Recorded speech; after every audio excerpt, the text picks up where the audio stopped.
అసలు పాకిస్తాన్కు మన ముందర నిల్చునే అర్హత కూడా లేదు. కానీ పాకిస్తాన్ని డిస్టర్బ్ చేసి పెట్టేది అమెరికా. ఇలా ఇద్దరు మిలిటరీలను చంపాము మేము, మీరు వచ్చి ఆ బాడీని క్యాప్చర్ చేయండి అని. వాళ్ళు ఏం చేస్తారంటే చచ్చే ముందు హ్యాండ్ గ్రెనేడ్స్ కు పిన్ ఉంటదండి, ఆ పిన్ లాగేస్తారు, హ్యాండ్ గ్రెనేడ్ మీద పండుకుంటారు, చచ్చిపోతారు. ఆ తర్వాత ఒకవేళ మనం వచ్చి ఇట్లా బాడీని తీసామా ఆ హ్యాండ్ గ్రెనేడ్ పెరిగిపోతుంది. ఆ అటాక్ జరిగే ముందు పహల్గామ్లో కలీమా అడిగి చంపారు కదా సార్, అదే వాళ్ళని పట్టుకొని మన టెండెన్సీ ఎప్పుడైనా కానివ్వండి ఎవరిని కించపరిచేది మనది కాదు. మన దేశానికి ద్రోహం చేసే వాళ్ళు కనిపిస్తుంటే మీకు ఏమనిపించదు సార్ ఈ టైంలో వీడిని కాల్చి పడేయాలని చెప్పి? కమాండ్ మాత్రం ఆర్మీది ఉంది సార్. పొలిటీషియన్స్ ఎప్పటివరకు అయితే ఆర్డర్స్ ఇవ్వరో కమాండర్ కూడా ఏం చేయలేదు. కార్గిల్ వార్ జరిగినప్పుడు 19 ఇయర్స్ సోల్జర్ చనిపోయాడని చెప్పి విన్నాం సార్. ఆ పెట్రోల్ లింక్ వెళ్తే పాకిస్తాన్ వాళ్ళని క్యాప్చర్ చేసి బాడీ పార్ట్స్ వేరు చేసేసారండి. కళ్ళ నరికేయడము, కళ్ళు తీసేయడము.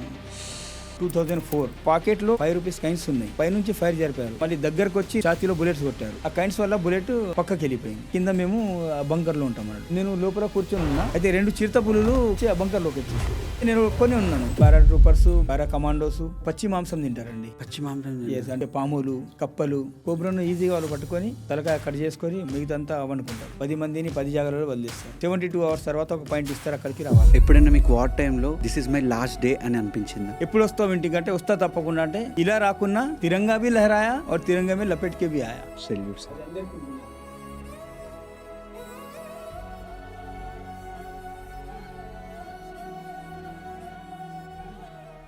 ఈ రోజు ఎపిసోడ్ హెడ్లైన్స్ గురించి కాదు, ఒపీనియన్స్ గురించి కాదు, ఒక ఎక్స్పీరియన్స్ గురించి. ఈ రోజు మనతో ఉన్న గెస్ట్ వార్ ని బుక్స్ లో చదవలేదు, వార్ మధ్యలో నిలబడ్డారు. 31 ఇయర్స్ దేశానికి సేవ చేసిన ఒక సైనికుడు. मैं सूबेदार मेजर ऑनरी कैप्टन मोहम्मद मजहर हुसैन आप लोगों के सामने. Watch this full podcast. నేను ఎప్పుడు కూడా ఒక 2 minutes వాల్యుబుల్ అనిపించిన ఈ పాడ్కాస్ట్ షేర్ చేయమని అంటాను, but please stay till the end of this podcast. ఎక్కడ వినని స్టోరీస్ ఈ పాడ్కాస్ట్ లో మీరు వింటారు. మనకి ఉండేటివి కష్టాలే కాదనిపిస్తుంది, trust me 100%. Please hype this video and please do subscribe to our channel. మీరు కొట్టే ప్రతి సబ్స్క్రైబ్ బటన్ నన్ను, నా టీమ్ ని చాలా మోటివేట్ చేస్తుంది. ఇలాంటి ఎన్నో డార్క్ స్టోరీస్ ని మీ ముందుకు తీసుకురావడానికి హెల్ప్ అవుతుంది. Welcome Subedar major Mazhar Hussain honorary captain to Akshay Pabba. Jai Hind. Jai Hind sir. Sir thank you sir. నిజంగా చాలా ప్రౌడ్గా ఫీల్ అవుతున్నా ఒక దేశానికి సేవ చేసిన సైనికుడితో కలిసి ఈ పాడ్కాస్ట్ చేస్తున్నందుకు. సో వార్ గురించి, ఆర్మీ గురించి ఇన్డెప్త్గా వెళ్ళే ముందు సార్ ఒక బేసిక్ క్వశ్చన్ ఉంది సార్ నాకు. ఇండియా 9 కంట్రీస్తో బార్డర్ షేర్ చేసుకుంటే, బట్ బార్డర్ అనగానే మనకు ఫస్ట్ గుర్తొచ్చేది పాకిస్తాన్ ఒకటే. సో పాకిస్తాన్కి ఇండియాకి ఎందుకంత రైవర్లీ ఉంది? అసలు పాకిస్తాన్కు మన ముందర నిల్చునే అర్హత కూడా లేదు. Pakistan just 33-34 crores population. మన ఇండియాలో 140 కోట్ల పైన ఉన్నాం. మన పాకిస్తాన్తో పోల్చుకుంటే మనం అన్నిట్లోనే 100 రెట్లు ఎక్కువ. కానీ పాకిస్తాన్ని డిస్టర్బ్ చేసి పెట్టేది అమెరికా. ఎందుకంటే అమెరికాకు వాళ్ళ వెపన్స్ అమ్మాలా, వాళ్ళతో మీరు చూస్తుంటారు. ఇప్పుడు ట్రంప్ గారు ఏది మాట్లాడినా దాంట్లో వ్యాపారం ఉంటుంది, వాణిజ్యం ఉంటుంది. అవును. అయితే వాళ్ళకి అది జరుపుకోవాలి. అయితే ఇప్పుడు ఇండియా చాలా పెద్ద కంట్రీ. ఒకవేళ మనకి ఏం డిస్టర్బెన్స్ లేదనుకోండి, మనం ఎప్పుడూ అమెరికాని దాటేస్తాం. ఇలా అమెరికా అన్నది ప్రపంచంలో ఏ కంట్రీని సరిగా బతకనివ్వదు. అయితే వాళ్ళు ఏదో ఒకటి చేసి, ఇప్పుడు పాకిస్తాన్ వాళ్ళకి ఇన్కమ్ సోర్స్ ఏది లేదు సార్ ఇంకా. ఎందుకంటే ఇన్కమ్ సోర్స్ మొత్తం వాళ్ళకి ఆల్మోస్ట్ ఎండ్ అయిపోయినాయి. ఇప్పుడు ఉన్నది వాళ్ళకు ఒకటే, అదే అమెరికా. ఇందాక కొన్ని రోజుల క్రితం చైనా వాళ్ళు సపోర్ట్ చేసేవాళ్ళు, చైనా వాళ్ళు డబ్బులు ఇచ్చేవారు. ఇప్పుడు అమెరికా.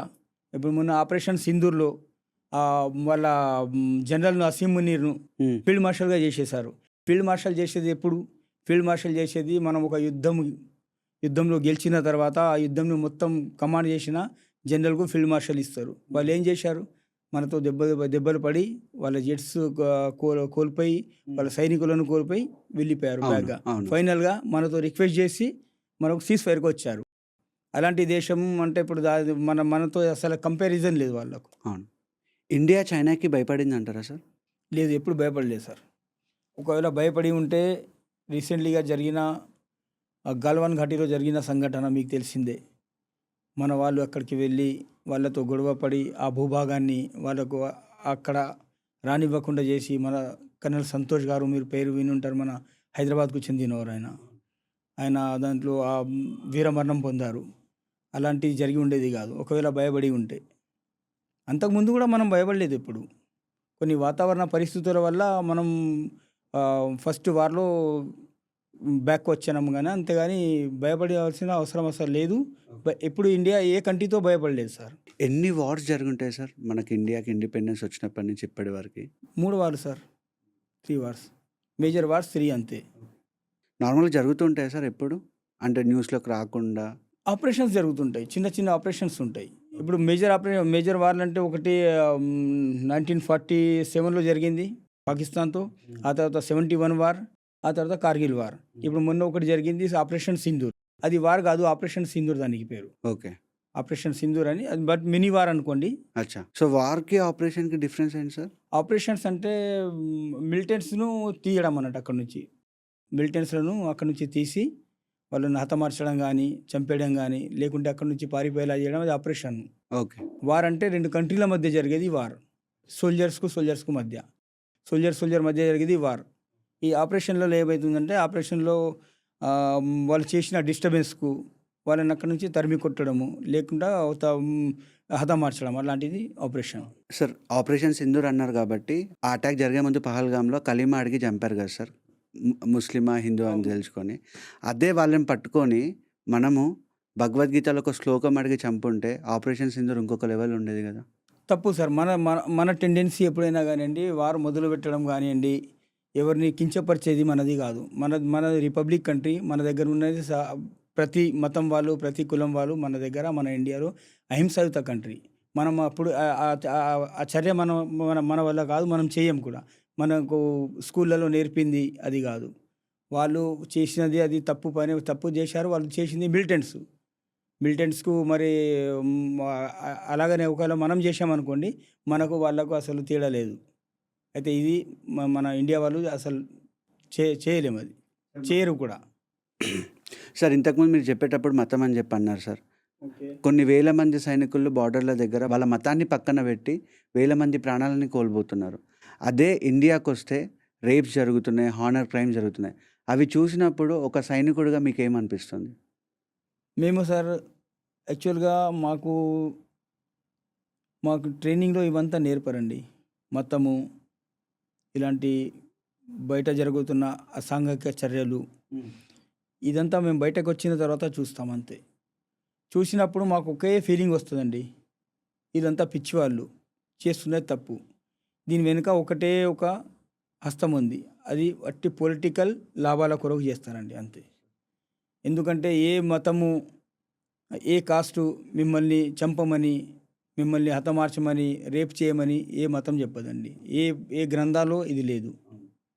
జస్ట్ ఇదే జరుగుతున్నదంతా పొలిటికల్గా మన లాభం పొందడానికి కొద్ది మంది మాత్రమే వీళ్ళు చేస్తుంటారు. అయితే దీంట్లో ఎక్కువగా నష్టపోయేది సామాన్య ప్రజలండి. సామాన్య ప్రజలు మళ్ళీ అందులో మీరు చూసి ఉంటారు, ఏ గొడవ జరిగినా, ఏ రైడ్స్ జరిగినా అందులో ఏ పొలిటీషియన్ పిల్లవాడు, ఏ పొలిటీషియన్ వాళ్ళ అబ్బాయి కానివ్వండి, ఆ పొలిటీషియన్ కానివ్వండి, వాళ్ళ ఫ్యామిలీ నుంచి ఎవరు ఇంతవరకు చనిపోలేదు, ఎవరు ఎలాంటి వాళ్ళకు నష్టం కలగలేదు. నష్టం జరిగేది వట్టి సామాన్య ప్రజలకు అంతే. అయితే నేను చెప్పేది ఏంటంటే, ఇదంతా వట్టి అసలు పనికిరాని వేద చర్యలు. అయితే దీని గురించి అవగాహన కావాలా ప్రజల్లో, స్పెషల్గా యువకులలో. ఇలాంటి చర్యలలో పాల్గొనొద్దండి. సార్ మీరు పర్సనల్గా ఏదైనా వార్లో ఉన్నారా సార్? నేను కార్గిల్ వార్లో ఉన్నాను. ఆ తర్వాత చాలా చిన్న ఆపరేషన్లలో పాల్గొన్నాను సార్. సో కార్గిల్ వార్లో మీరు పార్టిసిపేట్ చేసినప్పుడు కార్గిల్ వార్ అనేది సార్ మనకు దాదాపు 58 డేస్ జరిగిందండి. దాదాపు 2 ఏళ్ళు అని చెప్పొచ్చు. ఇది మేలో స్టార్ట్ అయింది. ఓకే. జూలై 26 మనము ఫైనల్గా ఆ రోజు ఆపరేషన్ విజయ్ ఆ రోజు కంప్లీట్ అయిందండి. ఈ మధ్యలో నేను ఉన్నది నాగాల్యాండ్లో పోస్టింగ్ ఉన్నానండి అప్పుడు, నార్త్ ఈస్ట్లో. అయితే అక్కడ నుంచి మా యూనిట్ మూవ్ అయ్యి జమ్మూ కాశ్మీర్కి వచ్చిందండి. ఓకే. మమ్మల్ని అక్కడ నుంచి ఆర్డర్స్ వచ్చాయి నైట్లో, మీరు ప్రొద్దున వరకు ఇక్కడ నుంచి మూవ్ చేయమనండి. అయితే మేము ఆ సమయంలో అక్కడ నుంచి డైరెక్ట్గా 2 డేస్లో జమ్మూ కాశ్మీర్ చేరుకున్నామండి. జమ్మూ కాశ్మీర్ చేరుకున్న తర్వాత ఈ కార్గిల్ అన్నట్టు ఒక డిస్టిక్ పేరండి. ఆ డిస్టిక్ పేరు అందుకే ఆ కార్గిల్ వార్ అని చెప్తారు. అయితే ఆ డిస్టిక్లో బార్డర్స్ ఉంటాయి అన్నట్టు. అయితే అక్కడ బార్డర్స్లో ఏమిటంటే పాకిస్తాన్ వాళ్ళు మన భూభాగాన్ని ఆక్రమించుకున్నారు. అదేంటంటే యాక్చువల్గా సెప్టెంబర్ నుంచి సెప్టెంబర్, అక్టోబర్, నవంబర్, డిసెంబర్, జనవరి, ఫిబ్రవరి, మార్చ్, ఏప్రిల్ అంటే ఈ 8 నెలల వరకు అక్కడ ఆర్మీ ఎవరు ఉండరు. మన వాళ్ళు ఉండరు, వాళ్ళు ఉండరు. ఆ ఏరియాను వదిలేసి వెళ్ళిపోతారు. ఎందుకంటే చాలా ఎక్కువగా స్నోఫాల్ అవుతుంటుంది సార్. అక్కడ -30 -25 టెంపరేచర్ ఉంటుంది. అయితే అలాంటి సమయంలో ఏంటైందంటే వాళ్ళు వెళ్ళిపోతారు. మన వాళ్ళు మన కిందికి వచ్చేస్తారు. అచ్చా! అయితే వాళ్ళు ఏం చేశారంటే అయితే మనం కిందికి వచ్చేసిన తర్వాత మళ్ళీ వాళ్ళు రిటర్న్ వచ్చేసి వాళ్ళ పోస్టులు పెట్టుకొని అక్కడే ఉన్నారు. మన ప్లేస్. అవును. అయితే ఏప్రిల్ నెలలో మన కశ్మీర్ వాళ్ళు, ఆ కార్గిల్ ఏరియా వాళ్ళు మ మేకలు కాసుకోవడానికి ఒక మేకల కాపరి వెళ్ళిండండి. ఆ మేకలు తీసుకొని. వెళ్తే అప్పుడు ఆయన చూస్తే ఏంటంటే పాకిస్తాన్ వాళ్ళు వచ్చేసారు. అయితే ఆయన ఇన్ఫార్మ్ చేశాడు మన వాళ్ళకు. ఇట్లా పాకిస్తాన్ వాళ్ళు వెళ్ళలేదు, ఇక్కడే ఉన్నారని. అప్పుడు పెట్రోలింగ్ కొరకు మన వాళ్ళు వెళ్ళి అది మొత్తం అది జరిగింది. అయితే వాళ్ళు నేను పార్టిసిపేట్ అయ్యాను సార్. నా పర్సనల్ ఎక్స్‌పీరియన్స్ అంటే యాక్చువల్‌గా మేము సపోర్టింగ్ ఉన్నాం అక్కడ. వార్‌లో డైరెక్ట్‌గా మేము పాల్గొనలేదు. ఓకే. అంటే గన్ను పట్టుకొని మేము వాళ్ళను కాల్చలేదు. కానీ సపోర్టింగ్‌గా మేము వెళ్ళాము. సపోర్టింగ్‌లో మాది చాలా పెద్ద సపోర్ట్ ఉంది వాళ్ళకి చేసింది. అంటే మీరు చేసిన రోల్ ఏంటి సార్ అప్పుడు? మాది ఈఎంఈ. ఇంతకుముందు చెప్పాను. ఈఎంఈ అంటే electronic and mechanical engineers. Everything repairing మా పనే అండి. ఆర్మీలో ఏది రిపేర్ ఉన్నా, రికవరీ ఉన్నా, ఇన్స్‌పెక్షన్ ఉన్నా మేమే చేస్తాం టెక్నికల్‌గా. అంటే ఇప్పుడు ఒక సూది దగ్గర నుంచి ఒక ఫైటర్ వరకు రిపేరింగ్ మాదే ఉంటుందండి. హెలికాప్టర్స్ మేము రిపేర్ చేస్తాము. వెహికల్స్ మేము రిపేర్ చేస్తాము. మీ గన్స్ రిపేర్ మేమే చేస్తాము. మీ ట్యాంక్ కానియండి, మీ బోఫర్స్ కానియండి, స్మాల్ ఆర్మ్స్ అంటే చేతితో నడిపే వెపన్స్ కానియండి, అదంతా రిపేరింగ్ మా పనే ఉంటుందండి. అయితే మేము సపోర్టింగ్ ఆర్మీ అంటే అదంతా చేయడానికి మేము వెళ్తాం ఇక్కడ నుంచి. అంటే వార్ మధ్యలో ఏదైనా మీకు ప్రాబ్లమ్ వచ్చిందనుకోండి, మీ గన్స్ నడుస్తలేవు. అయితే రిపేర్ చేసి మిమ్మల్ని ఇమ్మీడియేట్‌గా ఇవ్వాలా. మీ ట్యాంక్ ఒకవేళ చెడిపోయిందనుకోండి, వార్ లొకేషన్‌లో అయితే అక్కడికి వెళ్లి రిపేర్ చేసి ఆ ట్యాంక్‌ను రోడ్ పైన నడిచేలాగా చేసే బాధ్యత మాది ఉంటుంది. ఓహ్! ఓకే. ఆ తర్వాత ఫైర్ వాళ్ళు చేస్తారు. అయితే దీంట్లో మాకు ఎవరైనా సెక్యూరిటీగా మాకెవరు ఉండరు. మాకు మేమే కాపాడుకోవాలా. అంటే ఎనిమీకి తెలియదు కదా మేమెవరు. ఆ యూనిఫార్మ్ మాత్రం ఒక్కటే కదా! అవును. అయితే ఈ బాధ్యత మాది ఉంటుంది. అందులో మేము ఒకసారి అంటే నేను నా ట్రూప్స్ లింక్ ఒకసారి ఒక యూనిట్ నుంచి 3 కిలోమీటర్లు వెళ్ళాలండి. అయితే 3 కిలోమీటర్ల వరకు మాకు ఒక వాకీ టాకీ ఉంటుంది. మా బెడ్డింగ్ అంతా క్యారీ చేసుకోవాలి. Bedding plus food. ఓహ్! ఫుడ్ కూడా మీరే క్యారీ చేసుకోవాలి. అయితే 3 కిలోమీటర్లు అంటే 3 కిలోమీటర్ల వరకు మీకు కనీసం 5, 6 గంటలు పడుతుంది అన్నట్టు. అంటే మొత్తం పర్వతాలు ఎక్కడం ఓకే. అన్నట్టు. ఓకే. చడాయి ఎక్కడం అన్నట్టు ఉంటుంది. అయితే మేము వెళ్ళి రిపేర్ చేసి వస్తున్నాం. రిటర్న్ అయిపోయాము. రిటర్న్ అవుతుంటే మధ్యాహ్నం దాదాపు 2, 3 అయింది. ఆ టైంలో స్నో ఫాలింగ్ అయిందండి. స్నో ఫాలింగ్ ఎక్కువయ్యాయి. చాలా ఎక్కువైపోయింది. దాదాపు 8, 9 ఫీట్లు అయిపోయింది. అయితే మరి మేము ఒక హైట్ ప్లేస్ చూసుకొని అక్కడ ముగ్గురం అక్కడ కూర్చున్నాము. ఓకే. కూర్చొని అవి వెయిట్ చేస్తున్నామట. స్నో కరిగిపోతుందని. కరిగిపోతే నార్మల్ నీళ్ళలాగా అయిపోతుంది. మళ్ళీ అందులో నడుచుకుంటూ వెళ్ళొచ్చు. మాకు షూస్ ఉంటాయి. స్నో షూస్ అని. ఆ తర్వాత మొత్తం కోటు వీటు అంతా ఉంటాయి. దాంట్లో ఏమైతే అంటే మాకు అంత చలిగా అంతా ఎక్కువ ఎఫెక్ట్ పడదు. విత్ గ్లోవ్స్ ఉంటాయి. ఓకే. అయితే అక్షయ్ గారు అది ఏమైందంటే మొత్తం నైట్ అంతా కూర్చున్నామండి. నైట్ కూర్చున్నా స్నో కరగలేదు. మళ్ళీ రాత్రి స్నో అయ్యి ఎక్కువ పడడం వల్ల మళ్ళీ అది ఎక్కువైపోయింది. 9 ఫీట్లు, 10 ఫీట్లు అయిపోయిందండి. అయితే మాకు వెయిట్ చేస్తూ 52 గంటలు గడిచిపోయినాయి. 52 అవర్స్‌లో మా దగ్గర భోజనం జస్ట్ ఒక పూటకే తీసుకెళ్తాం మేము. క్యారీ ఒక్క చేస్తాం. పూటకి? అవును. ఒక పూట క్యారీ చేసుకుంటాం. ఎందుకంటే నెక్స్ట్ మేము అక్కడికి చేరుకుంటాం. 3 కిలోమీటర్స్ కదా! 52 అవర్స్ ఫుడ్ లేకుండా సర్వైవ్ ఫుడ్ అయ్యారు. లేకుండా ఉన్నామండి. వట్టి మా దగ్గర ఉన్న నీళ్ళయిపోయాయి. ఆ తర్వాత స్నో ఉంది. దాన్ని కొద్ది నోట్లో ఏసుకోవడము. అది స్నోని? నీళ్ళలాగా మెల్ట్ అయిపోతుండే. అయితే 52 అవర్స్ వెయిట్ చేసినాం. 52 అవర్స్ తర్వాత మాకనిపించింది ఇక ఎవరు రారు మనకు సాయం కొరకు. ఇక మన పని అయిపోయిందని. అందులో కూడా మేము ట్రై చేసినాము. మా స్లీపింగ్ బ్యాగ్ ఉన్న తాళ్ళతో మా అంటే నేను ఇంకా మా ఫ్రెండు థర్డ్ పర్సన్ అక్కడ దించినాము. ఓకే. దించి ఆయన మొత్తం స్నోలోకి వెళ్ళిపోయిండు. ఓహ్! మళ్ళీ రిటర్న్ లాక్కున్నాము. ఆ తర్వాత మా యూనిట్ వాళ్ళు అంటే మా రెజిమెంట్ వాళ్ళు వాళ్ళకడిగారు. మా వాళ్ళు వచ్చి 3 రోజులైంది ఇంతవరకు మాకు రిటర్న్ రాలేదేంటంటే వాళ్ళు అదే రోజు వెళ్ళిపోయారన్నారు వాళ్ళు. ఎందుకంటే మా దగ్గర వాకీ టాకీ ఉంది. వాకీ టాకీ డిశ్చార్జ్ అయిపోయింది. బ్యాటరీ డౌన్ అయిపోయింది. అది 3 కిలోమీటర్ రేంజ్ ఉంటుంది దాన్ని. అయితే మాట్లాడవచ్చు అన్నట్టు. అది మొత్తం డిశ్చార్జ్ అయిపోయి బ్యాటరీ లేకుండా అయిపోయిందన్నట్టు. అయితే మాకు కమ్యూనికేషన్ కొరకు వేరే మార్గం లేదు. ఆ 3 రోజుల తర్వాత వాళ్ళు ల్యాండ్‌లైన్ ఫోన్స్ అక్కడ మొబైల్స్ కానియండి ఇవి టవర్‌లే ఉండదన్నట్టు. అయితే ల్యాండ్‌లైన్‌తో వాళ్ళకి అడిగారు. ఇంకా పని కాలేదా? వాళ్ళకి పంపలేదా? ఎందుకంటే మేము సపోర్టింగ్ కదా! మేము రిపేర్ చేసి వస్తున్నాం అక్కడ. ఆ! ఆ! అయితే అప్పుడు వాళ్ళు అడిగితే వాళ్ళు అన్నారు, లేదు వాళ్ళని పంపి మేము 3 డేస్ అయిపోయింది, మీరు చేరుకోలేదా అని అంటే, "ఆ, లేదు చేరుకోలేదు." అప్పుడు మాకు ఓ ర్యాకీ కొరకు ఒక హెలికాప్టర్ వచ్చింది. మా వాళ్ళు ఇంతవరకు రాలేదు, ఎక్కడ ఉన్నారని. అప్పుడు హెలికాప్టర్ వస్తే అప్పుడు ఆ హైట్ ప్లేస్లో మేము ఉన్నాం, చేయి చూపెట్టాం. అప్పుడు మాకు వచ్చి ఎయిర్ లిఫ్ట్ చేసింది అది. అక్కడ నుంచి సీదా 92 BH అంటే 92 బేస్ హాస్పిటల్ శ్రీనగర్లో ఉంటుంది. ఆ, అక్కడికి తీసుకెళ్ళి అసలు లైన్లో వీళ్ళని ఎక్కించి ఆ 2 రోజుల తర్వాత మమ్మల్ని డిశ్చార్జ్ చేశారు. ఆ రోజు అనిపించింది, ఇది అయిపోయింది మన ముగ్గురు పని, మనం ముగ్గురు ఇక్కడే ఉండాల్సింది, మనకు హెల్ప్ రాదనుకున్నాం. అయితే అది ఒక బ్యాడ్ ఎక్స్పీరియన్స్ అండి. ఆ మూమెంట్లో ఎలా ఉండే సార్ మీకు? అంటే this is my last day అని మీరు అనుకున్నప్పుడు ఆ మూమెంట్లో మీకు ఏమనిపించింది అసలు? అయి మళ్ళీ వేరే మార్గం ఏం లేదండి అక్కడ. ఇది మనం ఎవరికైనా ఫోన్ చేసి చెప్దామా? ఎవరైనా పిలుద్దామా? ఎందుకంటే అక్కడ ఇంకేం లేదు. మాకు ప్లస్ పాయింట్ ఏంటంటే అక్కడ అడవి జంతువులు లేవు అంతే. ఆ అడవి జంతువులు ఉంటే మేము 52 అవర్స్ లోపలనే అయిపోయేవాళ్ళము. బట్ మా దగ్గర ఏంటంటే ఎక్స్‌ట్రీమ్ కోల్డ్ క్లోతింగ్స్ ఉన్నాయి. హ్మ్. మా దగ్గర స్లీపింగ్ బ్యాగ్ ఉంది. స్లీపింగ్ బ్యాగ్ చాలా బాగుంటది అక్కడిది. మీరు -30 దాంట్లో పండుకున్నా మీకు చలి అనేది అనిపివ్వదు. ఆ తర్వాత స్నో బూట్స్ ఉన్నాయి మా దగ్గర. తర్వాత బాల్ క్లోత్స్ అని మనం మంకీ క్యాప్ లాగా కప్పుకోవడానికి ఉంటుంది. ఆ తర్వాత హ్యాండ్ గ్లోవ్సెస్ ఉన్నాయి. వాటి వల్ల మేము కొద్దిగా సేఫ్ అయినాం అంతే. ఎన్ని కేజీస్ ఉంటాయి సార్ అదంతా మీరు క్యారీ చేసింది? 18 కేజీలు ఉంటుంది సార్. 17, 18 కేజీలు. ఆ తర్వాత మన వెపన్ ఉంటుంది మన దగ్గర. ఆ తర్వాత మనకు బుల్లెట్ ప్రూఫ్ జాకెట్ ఉంటుంది. బుల్లెట్ ప్రూఫ్ జాకెట్ ఒక 15 కేజీలు అనుకోండి. అంటే యావరేజ్‌గా మీ వెయిట్ అంతా దాదాపు అవును. దాదాపు మేము 35-40 కేజీ క్యారీ చేస్తాం. 35-40 కేజీస్. 3 మ్యాగజైన్స్ ఉంటాయి. మ్యాగజైన్స్ అంటే బుల్లెట్స్ రౌండ్స్ 100 రౌండ్స్ ఉంటాయి.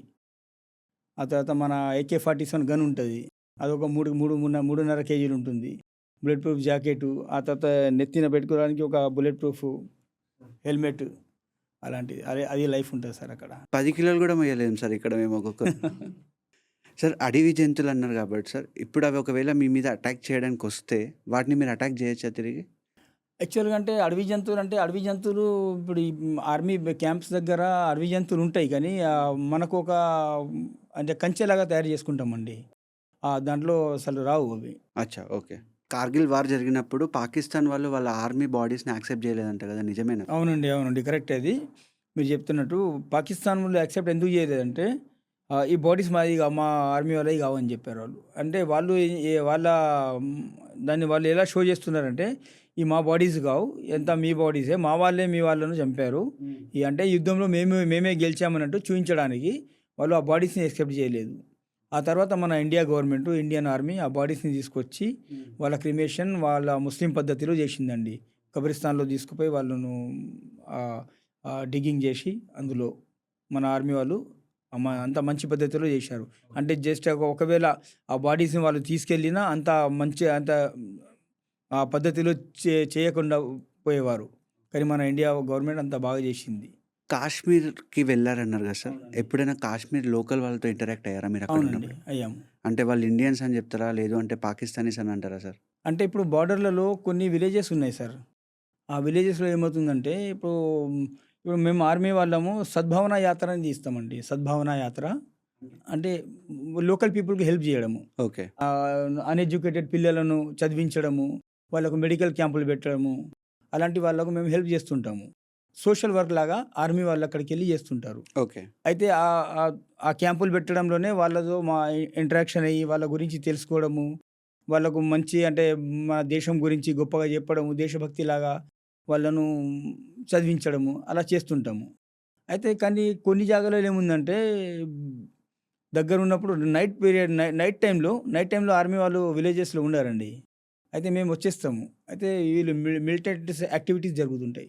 Militant activity. మిలిటెంట్ యాక్టివిటీస్ నైట్‌లో జరుగుతాయి. సేమ్ మేమెలా క్యాంప్ పెట్టామో అలానే వాళ్ళు క్యాంప్ పెట్టి వాళ్ళ బ్రెయిన్ వాష్ చేస్తున్నారు. వాళ్ళు అంటే? టెర్రరిస్టులు, ఓకే. పాకిస్తానీస్. ఎందుకంటే వాళ్ళకు సపోర్ట్ ఉంది. అమెరికా డబ్బులిస్తున్నది డిస్టర్బ్ చేయండి అని. అది. అంటే ఒక వార్ జరుగుతుంటే ఒక నార్మల్ పర్సన్‌కి టీవీలో చూసేటోడికి రక్తం మగులుతుంటది. వీళ్ళని ఏసేయాలి, చంపేయాలి, నన్ను పంపిస్తే బావుంటదని జెప్పి. అలాంటిది కంటి ముందు మన దేశానికి ద్రోహం చేసేవాళ్ళు కనిపిస్తుంటే మీకేమనిపియదా సార్? ఈ టైంలో వీడిని కాల్చి పడేయాలని జెప్పి? కాలుస్తున్నాం కదా సార్! కాలుస్తున్నాం. వారిలో అదే ఉంటుందిగా. కోపము, ఆ తర్వాత మీరు చెప్పినట్టు రక్తం పొంగడము, ప్రతి ఒక్కరికి ఉంది. వాళ్ళకు ఉంటుంది, మాకుంటుంది. అంటే కొన్నిసార్లు అప్రూవల్ రావడం లేట్ అవ్వడం వల్ల పక్కన మీతో ఉన్న బ్యాచ్‌మేట్స్ ప్రాణాలు కోల్పోవడం అలాంటివి గూడా చూస్తుంటారు కదా! అలాంటి టైంలో గూడా మనం ఏం చేయలేకపోతాం గదా! అవును. ఇప్పుడు ఏందంటే ఇప్పుడు కమాండ్ మాత్రం ఆర్మీది ఉంది సార్. కానీ పైన కూర్చున్న వాళ్ళంతా పొలిటీషియన్సే. హ్మ్. పొలిటీషియన్స్ ఎప్పటివరకైతే ఆర్డర్స్ ఇవ్వరో కమాండర్ కూడా ఏం చేయలేడు.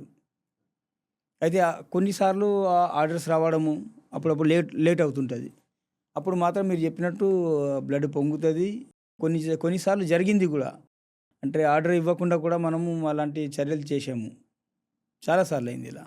అంటే అటాక్ చేసారా? చేశామండి. ఆర్డర్స్ లేకుండా కూడా చేశాము. చేసి చేస్తే దాంట్లో మనకే లాభం అంతే. ఆ పరిస్థితుల్ని బట్టి చేస్తుంటాం అన్నట్టు. అది మీ లోపట్నే అప్రూవల్స్ తీసుకొని చేస్తుంటారా సార్? పరిస్థితుల్ని బట్టి అలా చేస్తుంటాం. సిట్యుయేషన్ ఎమర్జెన్సీ అవును. సిట్యుయేషన్స్‌లో చేస్తుంటారు. అది మాత్రం వార్ గాదు. చిన్న ఆపరేషన్స్ అంతే. వార్ అంటే డైరెక్ట్‌గా పొలిటికల్ ఇన్వాల్వ్‌మెంట్ ఉంటది అందులో. టెర్రరిస్ట్‌ని ఎప్పుడైనా పట్టుకున్నారా సార్? టెర్రరిస్ట్‌ని అంటే బ్రతికి ఉండంగా పట్టుకోలేదు. చంపిన తర్వాత తీసుకొచ్చాము అంతే. ఏముండే సార్ ఫీలింగ్ ఆ టైంలో? ఫీలింగ్స్ అంటే యాక్చువల్‌గా నేను ఇది చూస్తున్నారా మీరు? ఈ బ్యాచ్. ఇది రాష్ట్రీయ రైఫల్స్ అండి. రాష్ట్రీయ రైఫల్స్ అంటే కమాండోస్. అయితే కమాండోస్‌కు నేను లీడ్ చేసేవాడిని. అక్కడ నేను జూనియర్ లీడర్‌గా ఉన్నానక్కడ. హ్మ్. అయితే నేను 3½ ఇయర్స్ ఉన్నాను సార్. 2011-2014 వరకు. అయితే ఆ టైంలో మేము 29 కిల్లింగ్స్ చేశామండి. ఓహ్! అయితే మా రాష్ట్రపతి ద్వారా మా యూనిట్‌కే సైటేషన్ వచ్చింది. అది చాలా పెద్ద గ్రేట్ అచీవ్‌మెంట్ అది. అయితే ఆ టైంలో 29 స్కిల్లింగ్‌లో వాళ్ళు లోపలకు రావడము, ఇన్ఫిల్ట్రేషను అంటే లోపలకు చొచ్చుకొని రావడము, బోర్డర్ పార్ చేసి అలాంటి చర్యలు కాకుండా వాళ్ళను ఆపినాం. ఆపినప్పుడు వాళ్ళను మేము టచ్ చేయడం ఏంటి? టచ్ అయితే మనం డైరెక్ట్ చేయలేము. టచ్ చేసే ముందు వాళ్ళని చంపిన తర్వాత మేము బాంబు స్క్వాడ్ టీమ్‌కు రిపోర్ట్ ఇస్తాము. ఇలా 2 మిలిటరీలను చంపాము మేము. మీరొచ్చి ఆ బాడీని క్యాప్చర్ చేయండని. ఎందుకంటే వాళ్ళేం చేస్తారంటే చనిపోయిన తర్వాత కూడా చచ్చే ముందు హ్యాండ్ గ్రెనేడ్స్ ఉంటాయి గదా! ఆ! హ్యాండ్ గ్రెనేడ్స్‌కు పిన్ ఉంటదండి. ఆ పిన్ లాగేస్తారు. లాగేసి హ్యాండ్ గ్రెనేడ్ మీద పండుకుంటారు. చచ్చిపోతారు. ఆ తర్వాత ఒకవేళ మనం వచ్చి ఇట్లా బాడీని తీశామా ఆ హ్యాండ్ గ్రెనేడ్ పెరిగిపోతుంది. సో, అలాంటి టైంలో ఏం చేశారు?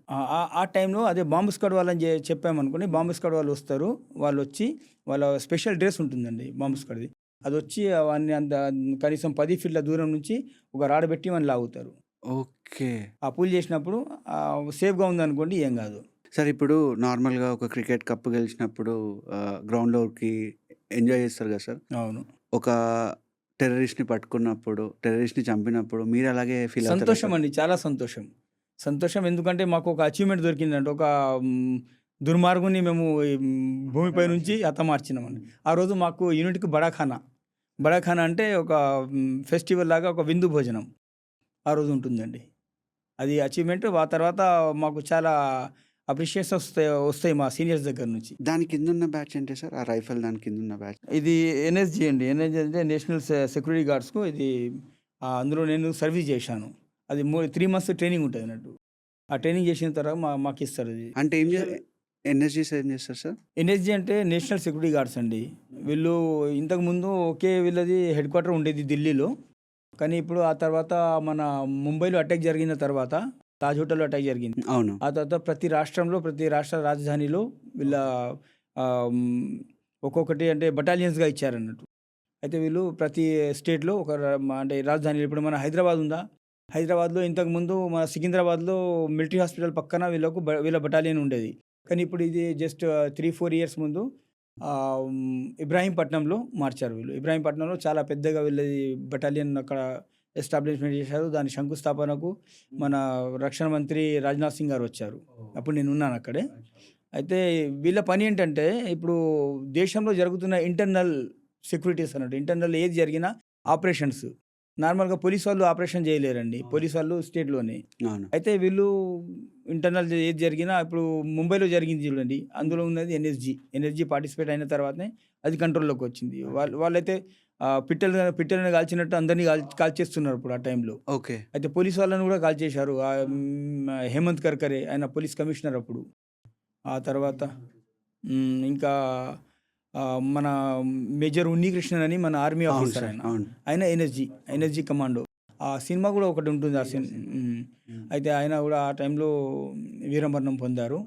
అయితే ఇలాంటి ఆపరేషన్స్ ఆ తర్వాత విఐపీస్కు సెక్యూరిటీస్ అంటే మన చీఫ్ మినిస్టర్స్ మీరు చూసి ఉంటారు. మన చీఫ్ మినిస్టర్ కూడా ఎన్ఎస్జీ. అవును ఎనర్జీ ఉంటుందండి. అవునా? ఇప్పుడు మన చంద్రబాబు గారితో ఎనర్జీ ఉంటుంది. మన ప్రతి చీఫ్ మినిస్టర్కు ఎనర్జీ ఉంటుంది. రేవంత్ రెడ్డి గారు. ఉంటుంది ఎనర్జీ ఉంటుంది. ఎనర్జీ బాడీ గార్డ్స్ ఉంటారు. అయితే వీళ్ళంతా ఇది ఎనర్జీ పని అండి. అయితే నేను ఎనర్జీలో పోస్టెడ్ ఉన్నాను. అంటే మీరు చీఫ్ మినిస్టర్ దగ్గర వర్క్. చీఫ్ మినిస్టర్ దగ్గర నేను ఉండలేదు. ఎనర్జీకి మేము సపోర్టింగ్గా వెళ్ళినప్పుడు వాళ్ళతో ట్రైనింగ్ చేయాల్సిందే కంపల్సరీ. అయితే ఎందుకంటే ఎనర్జీలో ఫిట్నెస్ సర్టిఫికేట్ ఉంటుందండి. ఎనర్జీలో ఒకవేళ మనం ఫిట్ కాలేదనుకోండి మనల్ని రిటర్న్ పంపించేస్తారు. అంటే ట్రైనింగ్ అంటే సార్ ఏముంటుంది సార్ ట్రైనింగ్? 3 months ట్రైనింగ్ ఉంటుందండి. ట్రైనింగ్‌లో అంటే డిఫికల్టీ ట్రైనింగ్ అంటే ఇప్పుడు మేము చేస్తామా అది నార్మల్ ట్రైనింగ్. 100 కిలోమీటర్లు మీకు రూట్ మార్చ్ ఉంటుందండి. 100 కిలోమీటర్స్. 100 కిలోమీటర్సా? 100 100 కిలోమీటర్స్. కిలోమీటర్లు రూట్ మార్చ్ ఏంటి సార్? ప్రొద్దున వెళ్ళడం ఉంటుంది. ఆగకుండా రన్ చేయాలా, నడవాలా. అది లిమిటేషన్ ఉంటుందండి. 10 గంటలు, 9 గంటలు. ఎందుకంటే ఒక పాయింట్ ఇస్తారు మీకు. ఈ పాయింట్ నుంచి మీరు ఈ పాయింట్‌కి వస్తే మీకు టీ, కాఫీ, బ్రేక్‌ఫాస్ట్ దొరుకుతుంది. అంటే ఫుడ్ కూడా లేకుండా ట్రైనింగ్ చేయాలా? లేదు అన్నీ ఉంటాయి. ఫుడ్ ఉంటుంది, అంతా ఉంటుంది. అంటే ఇప్పుడు నేను పొద్దున్న 6 గంటలకు బయలుదేరానా 8 గంటలకు ఒక పాయింట్ ఉంటుంది. ఆ పాయింట్‌కి 8 గంటలు ఆ పాయింట్‌కి చేరుకుంటే అక్కడ మీకు ఫుడ్ అంటే బ్రేక్‌ఫాస్ట్, టీ ఉంటుంది. 8 గంటల కంటే ఎక్కువ అయిపోయింది అనుకోండి అక్కడ నుంచి అయినా జరిగిపోతాడు, ముందుకెళ్ళిపోతాడు లంచ్‌కు. అయితే మీకు బ్రేక్‌ఫాస్ట్ దొరకదు. లంచ్ టైంకి ఒకవేళ మీరు చేరుకోలేదనుకోండి లంచ్ కూడా దొరకదు. ఈవినింగ్ మీరు వచ్చేది ఆ 10 గంటల తర్వాత. 10 గంటల వరకు మీకు ఏమి ఉండదన్నట్టు. 100 కిలోమీటర్స్ అది ఫాస్ట్ మార్చ్ అంటారు దాన్ని. ఆ తర్వాత మీకు ప్రతిరోజు 16 కిలోమీటర్లు రన్ ఉంటుంది మార్నింగ్, ఎవ్రీ మార్నింగ్. ఓకే. ఇది కాకుండా మళ్ళీ 16 కిలోమీటర్స్. అచ్చా. ఆ తర్వాత నైట్ ట్రైనింగ్ ఉంటుంది. నైట్ క్యాంప్స్ ఉంటాయి, ఫైరింగ్ ఉంటుంది. అయితే వీటన్నిటిలో మీరు మంచి ర్యాంక్ సాధించారనుకోండి అప్పుడు మీరు ఎనర్జీకి సెలెక్ట్ అయినట్టు. ఓకే. కార్గిల్ వార్ జరిగినప్పుడు 19 ఇయర్స్ సోల్జర్ చనిపోయాడని చెప్పి విన్నాం సార్. అది కార్గిల్ వార్ కంటే ముందే అండి. యాక్చువల్గా జరిగింది ఏంటంటే వాళ్ళ మన పోస్టులంతా ఆక్రమించుకున్న తర్వాత మన ఇండియా నుంచి ఒక టీం వెళ్ళింది అన్నట్టు. ఆ టీంలో ఒక 10 మంది మన ఇండియన్ సోల్జర్స్ ఉన్నారు. ఆ సోల్జర్స్కు లీడ్ చేస్తున్నది లెఫ్టినెంట్ అంటే బేసిక్ స్టార్టింగ్ ర్యాంక్ అండి ఆర్మీలో. చిన్న పిల్లలు వాళ్ళు 16.5 ఇయర్స్ నుంచి 19.5 ఇయర్స్ వయసులో ఉంటారు. వాళ్ళు జస్ట్ కొత్త ట్రైనింగ్ చేసి యూనిట్కి వస్తారు. అయితే ఆయనను వాళ్ళ టీం లీడర్గా పంపించారు. సౌరభ్ కాలియా ప్లస్ వాళ్ళ టీం. అది లాంగ్ పెట్రోలింగ్ అండి. లాంగ్ పెట్రోలింగ్ అంటే కంటిన్యూగా పెట్రోలింగ్ నడుస్తుంటుంది. పెట్రోలింగ్ అంటే ఏరియా సెర్చ్ చేయడం అండి. మన ఏరియాలో ఏమేమైందో చూసి రావడము, ఆ తర్వాత ఏమేమి ఉందో ఆ పాయింట్స్ అంతా నోట్ చేయడము, అలాంటిది పెట్రోలింగ్ అండి. ఆ పెట్రోలింగ్కి వెళ్తే వాళ్ళు పాకిస్తాన్ వాళ్ళని క్యాప్చర్ చేసి చిత్రహింసలు పెట్టి చంపారు అన్నట్టు. అంటే చిత్రహింసలు అంటే బాడీ పార్ట్స్ వేరు చేసేసారండి. తల నరికేయడము, కళ్ళు తీసేయడము, మళ్ళా లోపల కడుపులో ఉన్న భాగాలంతా బయటకు తీసేశారు. అలా టార్చర్. అసలు ఇది అంటే ఏ దేశ ఆర్మీ వాళ్ళు చేసే చర్య కాదండి. అది మాత్రం చాలా ఇండియన్ పాపులేషన్ అంటే ఇండియన్ పీపుల్ని ఆ తర్వాత ఆర్మీ వాళ్ళకు చాలా రెచ్చగొట్టేసింది ఆ చర్య. అది పెద్ద కార్గిల్ వార్కు ఇది కూడా ఒక పెద్ద కారణం. ఓకే. దీని తర్వాతనే మళ్ళీ మనం వార్కు వచ్చాము. లేకుంటే మొదలు మన ప్రధానమంత్రి అటల్ బిహారీ వాజ్పేయి గారు ఉన్నారు. ఆయన చర్చల ద్వారానే సాధిద్దాం అనుకున్నారు. కానీ ఇది జరగలేదు. ఎందుకంటే ఆల్రెడీ అప్పుడు ఆ టైంలో వాళ్ళ ప్రధానమంత్రి నవాజ్ షరీఫ్తో మాట్లాడారు. ఎందుకంటే అప్పుడు మన ఇండియా పాకిస్తాన్ రిలేషన్స్ బాగున్నాయండి. అప్పుడు బస్ యాత్ర కూడా చాలా అయింది. అమృత్సర్ టు అక్కడ వాళ్ళ ఇస్లామాబాద్, అప్పుడు లాహోర్ బస్ యాత్ర నడుస్తుంది. బాగానే ఉన్నాయి. కానీ జనరల్ ముషరఫ్ ఉన్నాడు. జనరల్ ముషరఫ్ ఆయన ఏంటంటే ఆయనకు ఆర్మీ నుంచి మొత్తం ఆర్మీ కమాండ్ కావాలన్నట్టు. ఆ తర్వాత ఆయన జనరల్ నుంచి ప్రెసిడెంట్ అయ్యాడు ఈ పాకిస్తాన్ కార్గిల్ వార్ తర్వాతని. అయినా మాత్రం అసలు నవాజ్ షరీఫ్ మాట వినలేదంట. అయితే మన అప్పుడు మంచి ఫ్రెండ్షిప్ ఉంది. అయితే అటల్ బిహారీ వాజ్పేయి గారు చెప్పారు ఆయనకు, ఇది జరిగింది మాత్రం బాగలేదు. ఎందుకంటే ఈ 2 దేశాలకు ఎవరికి ఇది మంచిది కాదు. అయితే యాక్చువల్గా సార్ ఏంటంటే ఒక వార్ జరిగిన తర్వాత దేశం కొన్ని సంవత్సరాలు వెనుకబడిపోతుందండి. అవును సార్. ఎందుకంటే చాలా ఎక్కువ ఖర్చు. అవును. ఇప్పుడు మీరు చూస్తున్నారు ఒక మిసైల్ అంటే ఒక మిసైల్ 4 లక్షలండి. 4,00,000. అయితే కొన్ని వేల మిసైల్స్ నడుస్తాయండి. కొన్ని వేల మిసైల్స్ 4 లక్షల. నేను ఇచ్చింది మీకు ఎగ్జాంపుల్ ఒక చిన్న మిసైల్ గురించి. ఓకే. ఇంకా పెద్ద బాలిస్టిక్ మిసైల్స్ అయితే అవి కోట్లలో ఉన్నాయి. ఓకే. అయితే అది మాత్రం చర్చల ద్వారా సాధ్యం అనేది కాలేదు. వాళ్ళు వారు వాళ్ళు వారు వారు మొదలుపెట్టారు. మనం దాన్ని ఆపరేషన్ విజయ్‌గా పేరు పెట్టి ఫైనల్‌గా మనము అవన్నీ చేశారు. 26 జూలై ఆ రోజు ఫైనల్ చేసాం. ఇందులో మనకు 527 మంది ప్రాణాలు కోల్పోయారు మన వాళ్ళు. 527 మెంబర్స్. సరే, ఎందుకంటే ఆల్రెడీ వాళ్ళు క్యాప్చర్ చేసుకున్నది. వాళ్ళు హైట్‌లో ఉన్నారండి. ఎందుకంటే హైట్‌లో ఉన్నవాడే ఎప్పుడైనా కానీ వానికి అంటే ఎనర్జీ ఎక్కువ ఉంటుంది. ఓకే. ఎందుకంటే మనం కింద నుంచి పైకి వెళ్ళాలా. అవును. అప్పుడు మనకు పాయింట్స్ ఇచ్చారండి. అంటే ప్రతి ఏరియాకు ఒక కోడ్ వర్డ్ ఉండే అన్నట్టు. ఓకే. అయితే ప్రతి యూనిట్‌కు ఒక టాస్క్ ఇచ్చారు. మీది ఈ పాయింట్, మీది ఈ పాయింట్, ఈ పాయింట్ అన్నట్టు. అయితే అక్కడికి వెళ్ళి అది క్యాప్చర్ చేయాలా. ఆ యూనిట్ ఆ బాధ్యత అన్నట్టు. అయితే మన వాళ్ళు చాలా మంది ప్రాణాలు కోల్పోయి దాన్ని సాధించారు. ఆ టైంలో మనకు పరమ్వీర్ చక్ర ఇద్దరు ముగ్గురు ఆ టైంలో. ఇప్పుడు యోగేందర్ సింగ్ యాదవ్ ఒకటి, ఇంకా సుబేదార్ విజయ్ కుమార్ సవాని ఆయన ఇప్పుడు వాళ్ళిద్దరు ఉన్నారు. అచ్చా. ఓకే. జీవితంగానే ఉన్నారు. అప్పుడు సుబేదార్ ఆయన సిపాయి అన్నట్టు, సుబేదార్ మేజర్ యాదవ్. ఓకే. అయితే ఆయన యోగేందర్ సింగ్ యాదవ్. ఆయన వెళ్తుంటే వాళ్ళ ట్రూప్ పైన ఫైర్ వచ్చింది సార్. ఫైర్ వచ్చిన తర్వాత అందరు చనిపోయారు. చనిపోయిన తర్వాత ఈయనకు కూడా బుల్లెట్స్ తాకాయి. ఓకే. యోగేందర్ సింగ్ యాదవ్తో నేను పర్సనల్గా టచ్లో ఉన్నాను సార్. యోగేందర్ సింగ్ యాదవ్ నేను భూటాన్లో ఉన్నామండి. అచ్చా, ఫైన్.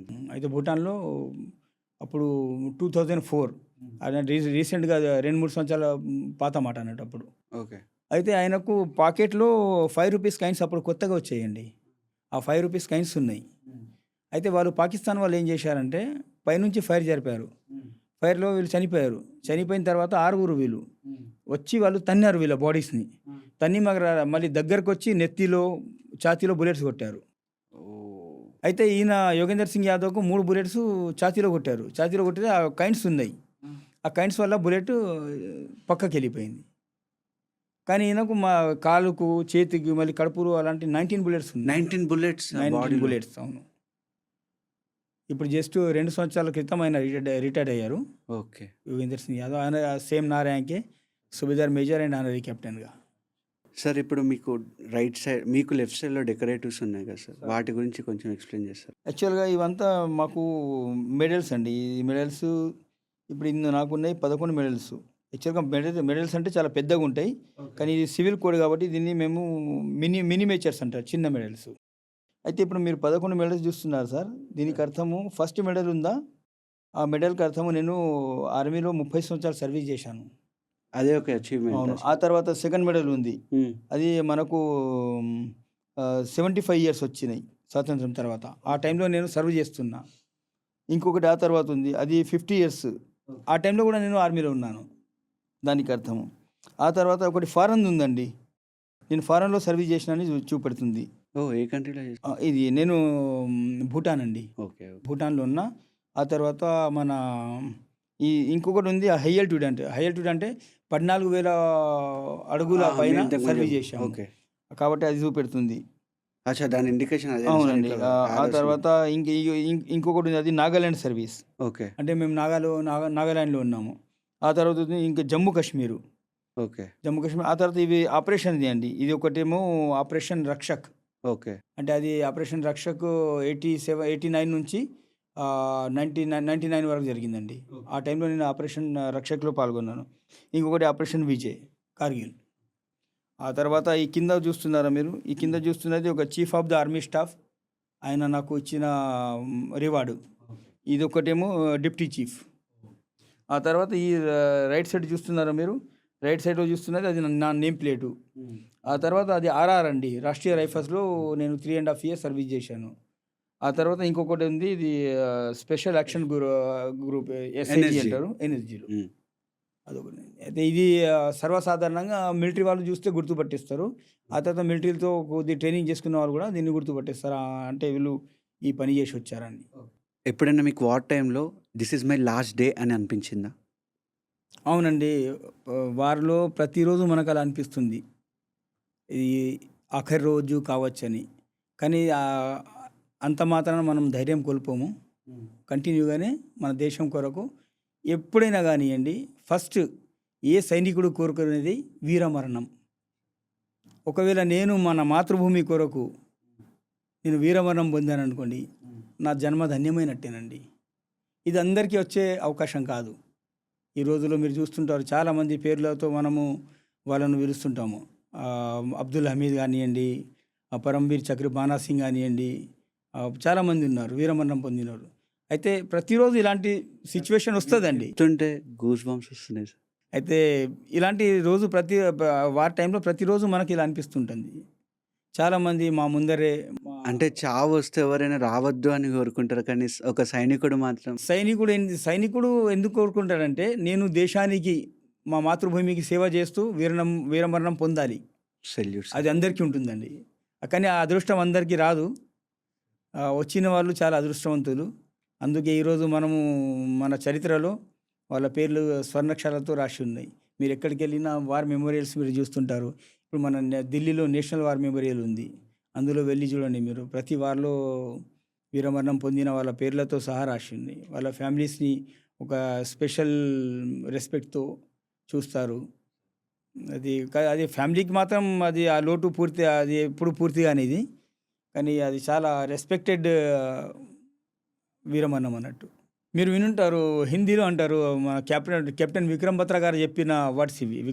విక్రమ్ బత్రాతో నేను కాశ్మీర్లో ఉన్నాను. ప్లస్ ఆయనకు డియర్ ఫ్రెండ్ సంజీవ్ జంవాల్ అని, ఆయనతో నేను సర్వ్ చేశాను. ఇప్పుడు సంజీవ్ జంవాల్ గారు ఇంకా ఉన్నారు, ఇప్పుడు బ్రిగేడియర్ సంజయ్ జంవాల్ అని, వాళ్ళు చాలా క్లోజ్ ఫ్రెండ్. అయితే అప్పుడు 1999లో ఒక మన వరల్డ్ కప్ జరుగుతుందండి, ఆస్ట్రేలియా ఇండియా ఫైనల్లోకి వచ్చింది.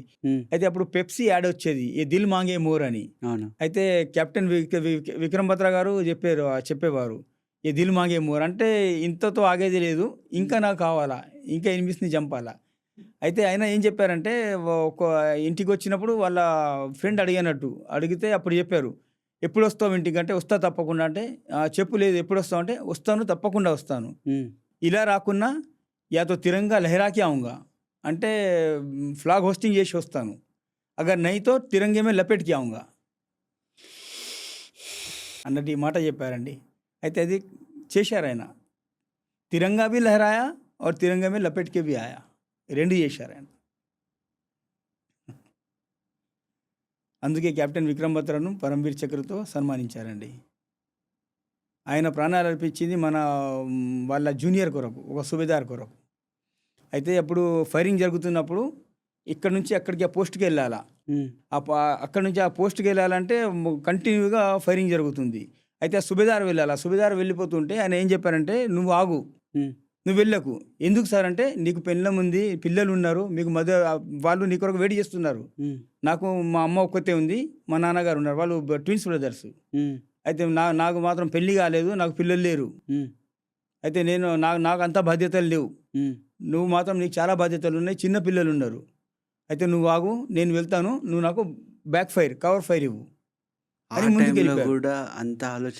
అందుకు ముందుకు వెళ్ళిపోయి ఆ బుల్లెట్స్ అన్నీ, ఆ సుబేదార్కు రావాల్సిన బుల్లెట్స్ ఈయన తన ఛాతీ మీద తీసుకున్నారండి. కెప్టెన్ విక్రమ్ బత్రా లాంటి మనిషి. అది కార్గిల్ వార్లో జరిగింది. ఇలాంటి చాలా పెద్ద పెద్ద యోధులు త్యాగం చేసి ఈరోజు మనము ఆ కార్గిల్ను కాపాడుకున్నాం సార్. 527 మంది ప్రాణాలు అర్పించి ఆ పాకిస్తాన్ చేసిన ఆ చర్య వల్ల. సార్ మీరు ఇంతకుముందు చెప్పినప్పుడు అదే ఒక ప్రతి సోల్జర్కి వీర మరణం రావాలి అని కోరుకుంటారని చెప్పారు కదా, అంత లైఫ్ని ఈజీగా గివప్ చేయడానికి ఏమైనా ట్రైనింగ్ ఉంటుందా సార్? గివప్ కాదు. అంటే వీరమరణం పొందాలంటే, వీరమరణం ఎప్పుడు పొందుతాడు? కనీసము వాళ్ళతో పోరాడి వాళ్ళను 10 మందిని చంపిన తర్వాతనే కదా వీరమరణం పొందేది. ట్రైనింగ్ అన్నట్టు ట్రైనింగ్లోనే మాకు అంత దేశభక్తి అన్నది వస్తుందండి. లేకుంటే ఇంత సింపుల్గా ఎవరు తన ప్రాణాలను ఇవ్వడానికి ఒప్పుకోడు. అదే ట్రైనింగు. ఆ ట్రైనింగ్లోనే మాకు మొత్తం దేశభక్తి అన్నట్టు నేర్పుతారు. ఆ తర్వాత దానికి కావాల్సిన మొత్తం అంటే అది మొత్తం ప్రీ ట్రైనింగ్ అన్నట్టు. అంటే ఏం చెప్తారు సార్ ట్రైనింగ్‌లో మీకు? ట్రైనింగ్‌లో ఫిజికల్ ట్రైనింగ్ ఉంటుందండి. దేశభక్తి గురించి. దేశభక్తి గురించి మా క్లాసెస్ ఉంటాయి చాలా. క్లాసెస్‌లో మొత్తం రోజంతా కూర్చోబెట్టి ఒక 2 గంటలు ఇది మన దేశం గురించి, ఆ తర్వాత జరిగిన ఆహ్, మనకంటే ముందు జరిగినయి దాని గురించి, ఆ తర్వాత ఆ ఏరియాల గురించి, అంటే ఏ ప్రదేశాలకు మనం వెళ్తున్నామో అక్కడ పరిస్థితుల గురించి, అక్కడ పాపులేషన్ గురించి, అక్కడ ప్రజలు ఎలా ఉంటారు, దాని గురించి మొత్తం క్లాసెస్ జరుగుతుంటాయి మాకు. అది ట్రైనింగ్‌లో అదొక పార్ట్. ఆ తర్వాత మీరు జనరల్‌గా అక్కడికెళ్ళిన తర్వాత ఆ సిట్యుయేషన్‌ని చూసే మీకు దేశభక్తి అన్నది వచ్చేస్తుందండి. హ్మ్. మళ్ళీ ఇంకేంటంటే ఆర్మీ అంటేనే దేశభక్తి. ఆర్మీలో జాయిన్ అవ్వాలంటే ప్రతి మనిషి ఎళ్ళలేడండి. ఒక లోపల నుంచి ఒక సౌండ్ వస్తుంటదన్నట్టు. నేను అది చేయాలంటే వాళ్ళే ఆర్మీలోకెళ్తారు. ఇంట్లో ఈజీగా ఒప్పుకున్నారా సార్ ఆర్మీలో జాయిన్? ఇంట్లో ఎవరి ఇంట్లో ఒప్పుకోరండి. నిజం చెప్పాలంటే ఎవరు తన సుపుత్రుడిని గానీ, పిల్లలను అంత ఈజీగా పంపరు. కానీ అది ఉంటుందన్నట్టు వెళ్ళిపోవడం అన్నట్టు. ఇప్పుడు మా ఇంట్లో నేను 16 ఇయర్స్ 3 మంత్స్ నా వయస్సండి అప్పుడు. 16 ఇయర్స్ 3 మంత్స్. అవును. జస్ట్ 10th క్లాస్ పాస్ అయ్యి కాలేజ్‌కెళ్ళాను. అప్పుడు రిక్రూట్‌మెంట్ పడింది ఆర్మీది. వెళ్ళిపోయాను. సెలక్షన్ అయిపోయింది. వచ్చినాం, ట్రైనింగ్ చేసుకున్నాము. ఆ తర్వాత 50 సంవత్సరాల వయస్సు వచ్చినప్పుడు బయటకొచ్చినామండి. 16 ఇయర్స్ నుంచి 50 ఇయర్స్. మా యవ్వనమంతా మేము ఆర్మీకి ఇచ్చాము. దేశానికి ఇచ్చాము. ఇప్పుడు జస్ట్ మీరు చూస్తే కాలేజ్‌లో కుర్రాళ్ళు బైకులు తీసుకొని తిరుగుతుంటారు. ఆ తర్వాత ఎంజాయ్ చేస్తుంటారు. నైట్‌లో క్లబ్‌లలో గానియండి, సినిమా హాల్‌లలో గానియండి. ఆ వయసులో నేను గన్ను పట్టుకొని కాపలా కాస్తున్నాను. ఆ తర్వాత నేను నా 25 సంవత్సరాలు వయసొచ్చినప్పుడు ఒక టీమ్‌కు లీడర్ అయిపోయాను. గన్ను పట్టుకొని ఎప్పుడు టెర్రరిస్ట్ వస్తే అప్పుడు ఏసేద్దామని రెడీగా. ఆ వయస్సులో. ఇక్కడ కుర్రోళ్ళేమో ఎంజాయ్ చేస్తున్నారు. షికారులు వేస్తుంటే నేను ఆ ఏజ్‌లో 19 ఇయర్స్ ఏజ్‌లో నేను అక్కడ నిల్చొని గన్ను పట్టుకొని కాపలా కాస్తున్నా. మీరు ఆ గన్ను పట్టుకున్నారు కాబట్టి మేము ఇక్కడ ఎంజాయ్ చేస్తున్నాం సార్. అదే గన్ను మీరు పట్టుకోకపోయి ఉంటే ఈరోజు మనం ఇంత స్వేచ్ఛగా తిరగకపోయేవాళ్ళం. నేను 93లో నేను పోస్టింగ్‌కెళ్ళాను సార్ అక్కడ. కాశ్మీర్‌కెళ్ళాను. కాశ్మీర్ కంటే అటు మళ్ళా ఇటు కాదు, డైరెక్ట్ నన్ను బోర్డర్‌కి ఏసేశారు అప్పుడు. 19 ఇయర్స్ 18 ఇయర్స్ అనుకోండి. 2 సంవత్సరాలు నా ట్రైనింగ్ జరిగింది. 16 3 మంత్స్ 17, 18 ఇయర్స్ 3 మంత్స్ ట్రైనింగ్. అప్పుడు 19 ఇయర్స్ స్టార్ట్ అయింది. అప్పుడు నేను బోర్డర్‌కి వెళ్ళిపోయాను. ట్రైనింగ్ అన్నారు కదా sir, physical training. So physical ట్రైనింగ్‌లో ఏముంటుంది సార్? ఫిజికల్ ట్రైనింగ్‌లో అంటే ఇప్పుడు మా రొటీన్ సార్, పొద్దున్న 4 గంటలకు మాకు లేపిస్తారు. Early morning. అది ఏ వర్షాకాలం గానియండి, ఎండాకాలం గానియండి, మీకు చలికాలం. కాలం అన్నది ఏముండదు. పొద్దున్న 4 గంటలకు లేవడము. 4 గంటల నుంచి రాత్రి 10:30 వరకు మీకు అసలు మీకు ఫుల్‌గా ఎంగేజ్ పెడతారు మిమ్మల్ని. పనుకోనివ్వరు. మళ్ళీ మీకు మీ పర్సనల్ యాక్టివిటీస్ ఉండయి అందులో ఏమి. పొద్దున మార్నింగ్ 4:00 లేచినప్పటి నుంచి మీకు ఒక హాఫ్ అన్ అవర్ మీకు టైం ఇస్తారు. మీ పర్సనల్ ఏమున్నదో రెడీ కాండి. అంతే. ఆ తర్వాత కరెక్ట్ 4:30కు మీకు గ్రౌండ్‌కు పిలిచేస్తారు. గ్రౌండ్‌కి వచ్చి గ్రౌండ్ మెయింటెనెన్స్ చేసేసి 5 గంటలకు మీకు రన్నింగ్‌కి తీసుకెళ్తారు. ఆ తర్వాత వచ్చి మీకు ఎక్సర్సైజు, మీ బాడీ ఫిట్‌నెస్ 7 గంటల వరకు చేయిస్తారు. ఆ తర్వాత మీకు బ్రేక్‌ఫాస్ట్ ఉంటుంది. ఆ తర్వాత మీకు మళ్ళీ బ్రేక్‌ఫాస్ట్ తర్వాత హాఫ్ అన్ అవర్ తర్వాత మీకు అసలు టైం ఇవ్వరండి. అలా ఎంగేజ్ పెడతారు. అదే ట్రైనింగ్. ఎందుకంటే మీకు నిద్ర మీద కంట్రోలు. ఫస్ట్ నిద్ర మీద కంట్రోలు. ఆ తర్వాత మీకు ప్రతి ఒక్కటి నేర్పుతారండి. ఎదుటి వ్యక్తితో ఎలా మాట్లాడాలా, ఒక జెంటిల్‌మెన్‌గా తయారు చేస్తారు. ఇప్పుడు ఇందాక మీరు నాకు అడిగారు, సార్ మీకు భోజనం కూడా తినడం నేర్పుతారా అంటే, నేర్పుతారు. అది టేబుల్ మేనర్. మీకు ప్లేట్ ఎలా పెట్టాలా, గ్లాస్ ఎలా పెట్టాలా, ఆ తర్వాత ఫోర్క్ ఎలా పెట్టాలా, స్పూన్ ఎలా పెట్టాలా, మరి గ్లాస్‌తో నీళ్ళు ఎలా తాగాలా. ఇప్పుడు జనరల్‌గా మీరు హోటల్‌లో చూస్తుంటారా, టేబుల్ పైన కూర్చున్నప్పుడు మీకు సౌండ్ వస్తుంటది. కానీ ఒక ఆర్మీ ఆఫీసర్ గానీ, ఒక ఆర్మీ పర్సన్ మీరు భోంచేసినప్పుడు చూడండి అస్సలు సౌండ్ రాదు. నా పర్సనల్ ఎక్స్‌పీరియన్స్ ఒకటి ఉంది సార్. ఇంత ప్లేస్ ఇంతుంటది. మొత్తం భూమికి లెవెల్‌లో ఉంటది. ఆ తర్వాత పైనుంచి టీన్ రేకులు ఏస్తాము. టీన్ రేకులు ఇచ్చి కింది నుంచి సపోర్ట్ చేసి మట్టి ఏస్తాము. మట్టి ఏసి గడ్డి ఉంటది దానిపైన. అయితే మీకు చూడడానికి ఇట్లా గడ్డి లెక్కనే కనబడుతది. కానీ కింద మేము బంకర్‌లో ఉంటాం అన్నట్టు. అది బంకర్ అంటారు. అయితే నేను కాశ్మీర్‌లో ఉన్నప్పుడు కిరణ్ సెక్టర్ అంటే మన ఈ పఠాన్‌కోట్ ఉందా? పఠాన్‌కోట్ పైన ఉంటదన్నట్టు. ఓకే. కానీ మనం పఠాన్‌కోట్ నుంచి పంజాబ్ నుంచి పోలేము అక్కడికి. కాశ్మీర్ నుంచి పోవాలా. అచ్చా. ఆ 400 కిలోమీటర్లు తిరిగిపోవాలా. ఒకవేళ అక్కడి నుంచి దిగామనుకోండి ఒక 4 కిలోమీటర్లు కూడా లేదు. అయితే ఆ కిరణ్ సెక్టర్‌లో ఉన్నప్పుడు నేను లోపల కూర్చొని ఉన్నా. మా సెంట్రీ అంటే గార్డ్ గార్డ్ అక్కడే కాకుండా కొద్ది దూరం వెళ్ళి వాడు చూసుకుంటా పార కాస్తున్నాడు. ఆ, అయితే 2 చిరుతపులులు కుక్కలాగా కొట్టుకుంటూ వచ్చి ఆ బంకర్‌లోకి వచ్చాయి. బంకర్‌లోకి వస్తే నేను ఒక్కనే ఉన్నాను. ఆ. మేము బంకర్‌లో ఇంత ప్లాట్‌ఫామ్ వేసుకుంటాం అన్నట్టు చెక్కలది. ఆ, వేసుకొని దానిపైన పడుకుందాం. ఎందుకంటే పాములేమో కింద వస్తాయని. అయితే పండుకుంటాం. 6, 7 పండుకుంటాం అందులో. ఒక గార్డ్ ఉంటాడండి మొత్తం. ఆ చిరుతపులులు కొట్టుకుంటా వచ్చి నాకు 2 చిరుతపులు కనీసం సార్ ఒక 5, 6 సెకండ్స్ అక్కడ ఉన్నాయి. వాళ్ళ తోకలు వికలు నాకు తాకినాయి. తర్వాత అవి బయటకెళ్ళిపోయినాయి. అవి వా వ వ అసలు వాళ్ళకి నేను కనబడానో కనబడలేదో నాకు తెలియదు. అది జోక్. తర్వాత నేను బయటకొస్తే నాకసలు ఏం చెప్పాలో అర్థం కాలేదు. ఫస్ట్ వచ్చి వాడిని పిలిచిన, "అరే ఎక్కడున్నారా నువ్వు" అన్నా. ఆ. ఆడు ఇది పెట్టుకొని పాటలు వినుకుంటున్నాడు. అయితే పిలిచాను. పిలిచి చెప్తే మరి వాడిని తిట్టాను నేను. తిట్టి ఏంట్రా ఏంటి చిరుతపులులు వచ్చాయి కదా నేను రూమ్‌లో ఉన్నా. మరి అక్కడి నుంచి లేచి గన్ను తీసుకునే ధైర్యం కూడా లేదు. మరి అంత టైం కూడా లేదు. అవి కొట్లాడుకొని వెళ్ళిపోయినాయి. నాకు తోకలు తాకుతున్నాయి సార్ వాటి. అప్పుడు ఆ సిచ్యువేషన్ ఎట్లుంటదో చెప్పండి. 2 చిరుతపులులు. బంకర్స్ అంటే హిడెన్ ప్లేసా లేదు అంటే నార్మల్ ట్యాంక్? హిడెన్ ప్లేస్, అది మన కొరకు హిడెన్ ప్లేసు. అది ఎందుకంటే సేఫ్టీ ఎట్లా అంటే ఫైర్ చేసినా మీరు భూమి లోపల కొట్టలేరు కదా, సింపుల్గా రౌండ్లు. ఇప్పుడు ఏమవుతుంది సార్ అంటే ఇగో ఇది పాకిస్తాన్, ఇది మన ఇండియా. బార్డర్ ఇంతే ఉంటుంది సార్, ఎక్కువ ఉండదు బార్డర్. మీరు నేను ఇంత దూరమే, మన ఇద్దరికి ఉన్న డిస్టెన్స్ అంతే. అయితే అక్కడ మన వాళ్ళు ఉంటారు, ఇటు మన వాళ్ళు ఉంటారు, కానీ ఒకరు కొట్టుకోరు. సార్ నేను ఎక్కడో విన్నది ఏంటిదంటే సార్, పాకిస్తాన్ వాళ్ళతో మన సోల్జర్స్తో పాకిస్తాన్ సోల్జర్స్ మాట్లాడుకుంటారు బార్డర్ దగ్గర అని చెప్పి. నిజంగా బార్డర్లో మాట్లాడుకుంటారా? సార్ యాక్చువల్గా కొన్ని జాగాలో ఓపెన్ బార్డర్స్ ఉన్నాయండి. ఇప్పుడు కాశ్మీర్లో టిట్వాల్ అనే ఒక ప్లేస్ ఉంది. మళ్ళీ గుజరాత్లో చాలా జాగాల్లో ఓపెన్ బార్డర్ ఉంది, గుజరాత్, రాజస్థాన్ అలాంటివి. ఇప్పుడు మీరు నేను మనకి ఎంత డిస్టెన్స్ ఉందో అంతే డిస్టెన్స్ ఉంటుందండి. ఇంతే డిస్టెన్స్? అవును, వాళ్ళు అటు సైడ్ ఉంటారు, ఇటు సైడ్ మనం ఉంటాం. మధ్యలో ఇప్పుడు టిట్వాల్లో ఉన్నది, కాశ్మీర్లో టిట్వాల్ ఉన్నది, మధ్యలో ఒక వైట్ లైన్ ఉంది అంతే, ఒక 4-5 ఇంచెస్ లైన్ ఉంది, పెయింట్తో వేసిన లైన్ అంతే. అయితే వాళ్ళు అటు సైడ్ ఉంటారు, ఇటు సైడ్ మనం ఉంటాం. వాళ్ళ పోస్ట్ అటు ఉంది, మన పోస్ట్ ఇటు ఉంటాయి. బట్ మనకు బ్యాక్ పోస్ట్ ఉందండి. బ్యాక్ పోస్ట్ అంటే పైన కనీసం 200 మీటర్ల పైన ఒక పోస్ట్ ఉంటుంది. అక్కడ నుంచి బ్యాక్ పోస్ట్ అంటే అక్కడ పెద్ద గన్ ఉంటుంది అన్నట్టు, ఒక 25mm గన్స్ అలాంటివి పెడతారు. ఓకే. సేమ్ వాళ్ళకు ఉంటుంది, మనకు ఉంటుంది. అయితే మనం కాపలాగా కాస్తున్నది ఆ బోర్డర్కి అంతే. అంటే మీరు అక్కడ నుంచి ఇక్కడికి రాలేరు, నేను అక్కడ నుంచి అక్కడికి రాను. మధ్యలో మాట్లాడుతుంటారు. ఇప్పుడు మన ఫెస్టివల్స్ ఉంటాయండి, జస్ట్ మన దగ్గర దివాళీ, అయితే అక్కడ ఈద్, రంజాన్ కానివ్వండి, మిలాదున్నబీ, బక్రీద్ అలాంటి వాళ్ళకు ఉన్నాయి. మనకు దీపావళి, దసరా, మన దగ్గర హోలీ అలాంటి ఫెస్టివల్స్ ఉన్నాయండి. అయితే అప్పుడు ఏంటంటే స్వీట్స్ పంచుకోవడం అన్నట్టు, వాళ్ళు మనకి ఇస్తుంటారు, మనం వాళ్ళకి ఇస్తుంటాము, అట్లా జరుగుతుంది. అంటే లైన్ క్రాస్ చేయరండి. అచ్చా, అక్కడ ఓకే. నుంచి అక్కడ పట్టిస్తారు, ఇక్కడ నుంచి వాళ్ళు పట్టిస్తారు అంతే. మన హ్యాండ్ టు హ్యాండ్ ట్రాన్స్ఫర్ అవుతుంది. అంత తక్కువ డిస్టెన్స్లో ఉంటారు? అవును, తక్కువ డిస్టెన్స్. జస్ట్ చెప్పాను కదా, మీరు నేను ఉన్నంతే. ఆ మధ్యలో ఉన్నది ఒక లైన్ అంతే. అంటే డౌట్ రాదా సార్ మీకు ఆ ఫుడ్ తినాలా వద్దా అని చెప్పి ఇచ్చినప్పుడు? లేదు, ఫెస్టివల్స్ కాబట్టి అది ట్రెడిషన్ చాలా రోజుల నుంచి నడుస్తుంది సార్. అయితే వాళ్ళు చేస్తుంటారు అలా. మీరు ఆ బార్డర్ దగ్గర ఉంటారు, మాట్లాడుకుంటాం అన్నారు కదా, పక్కనే ఎనిమి కదా సార్ వాడు. ఎంతైనా మనలాగా మనిషి అయినా కూడా enemy end of the day.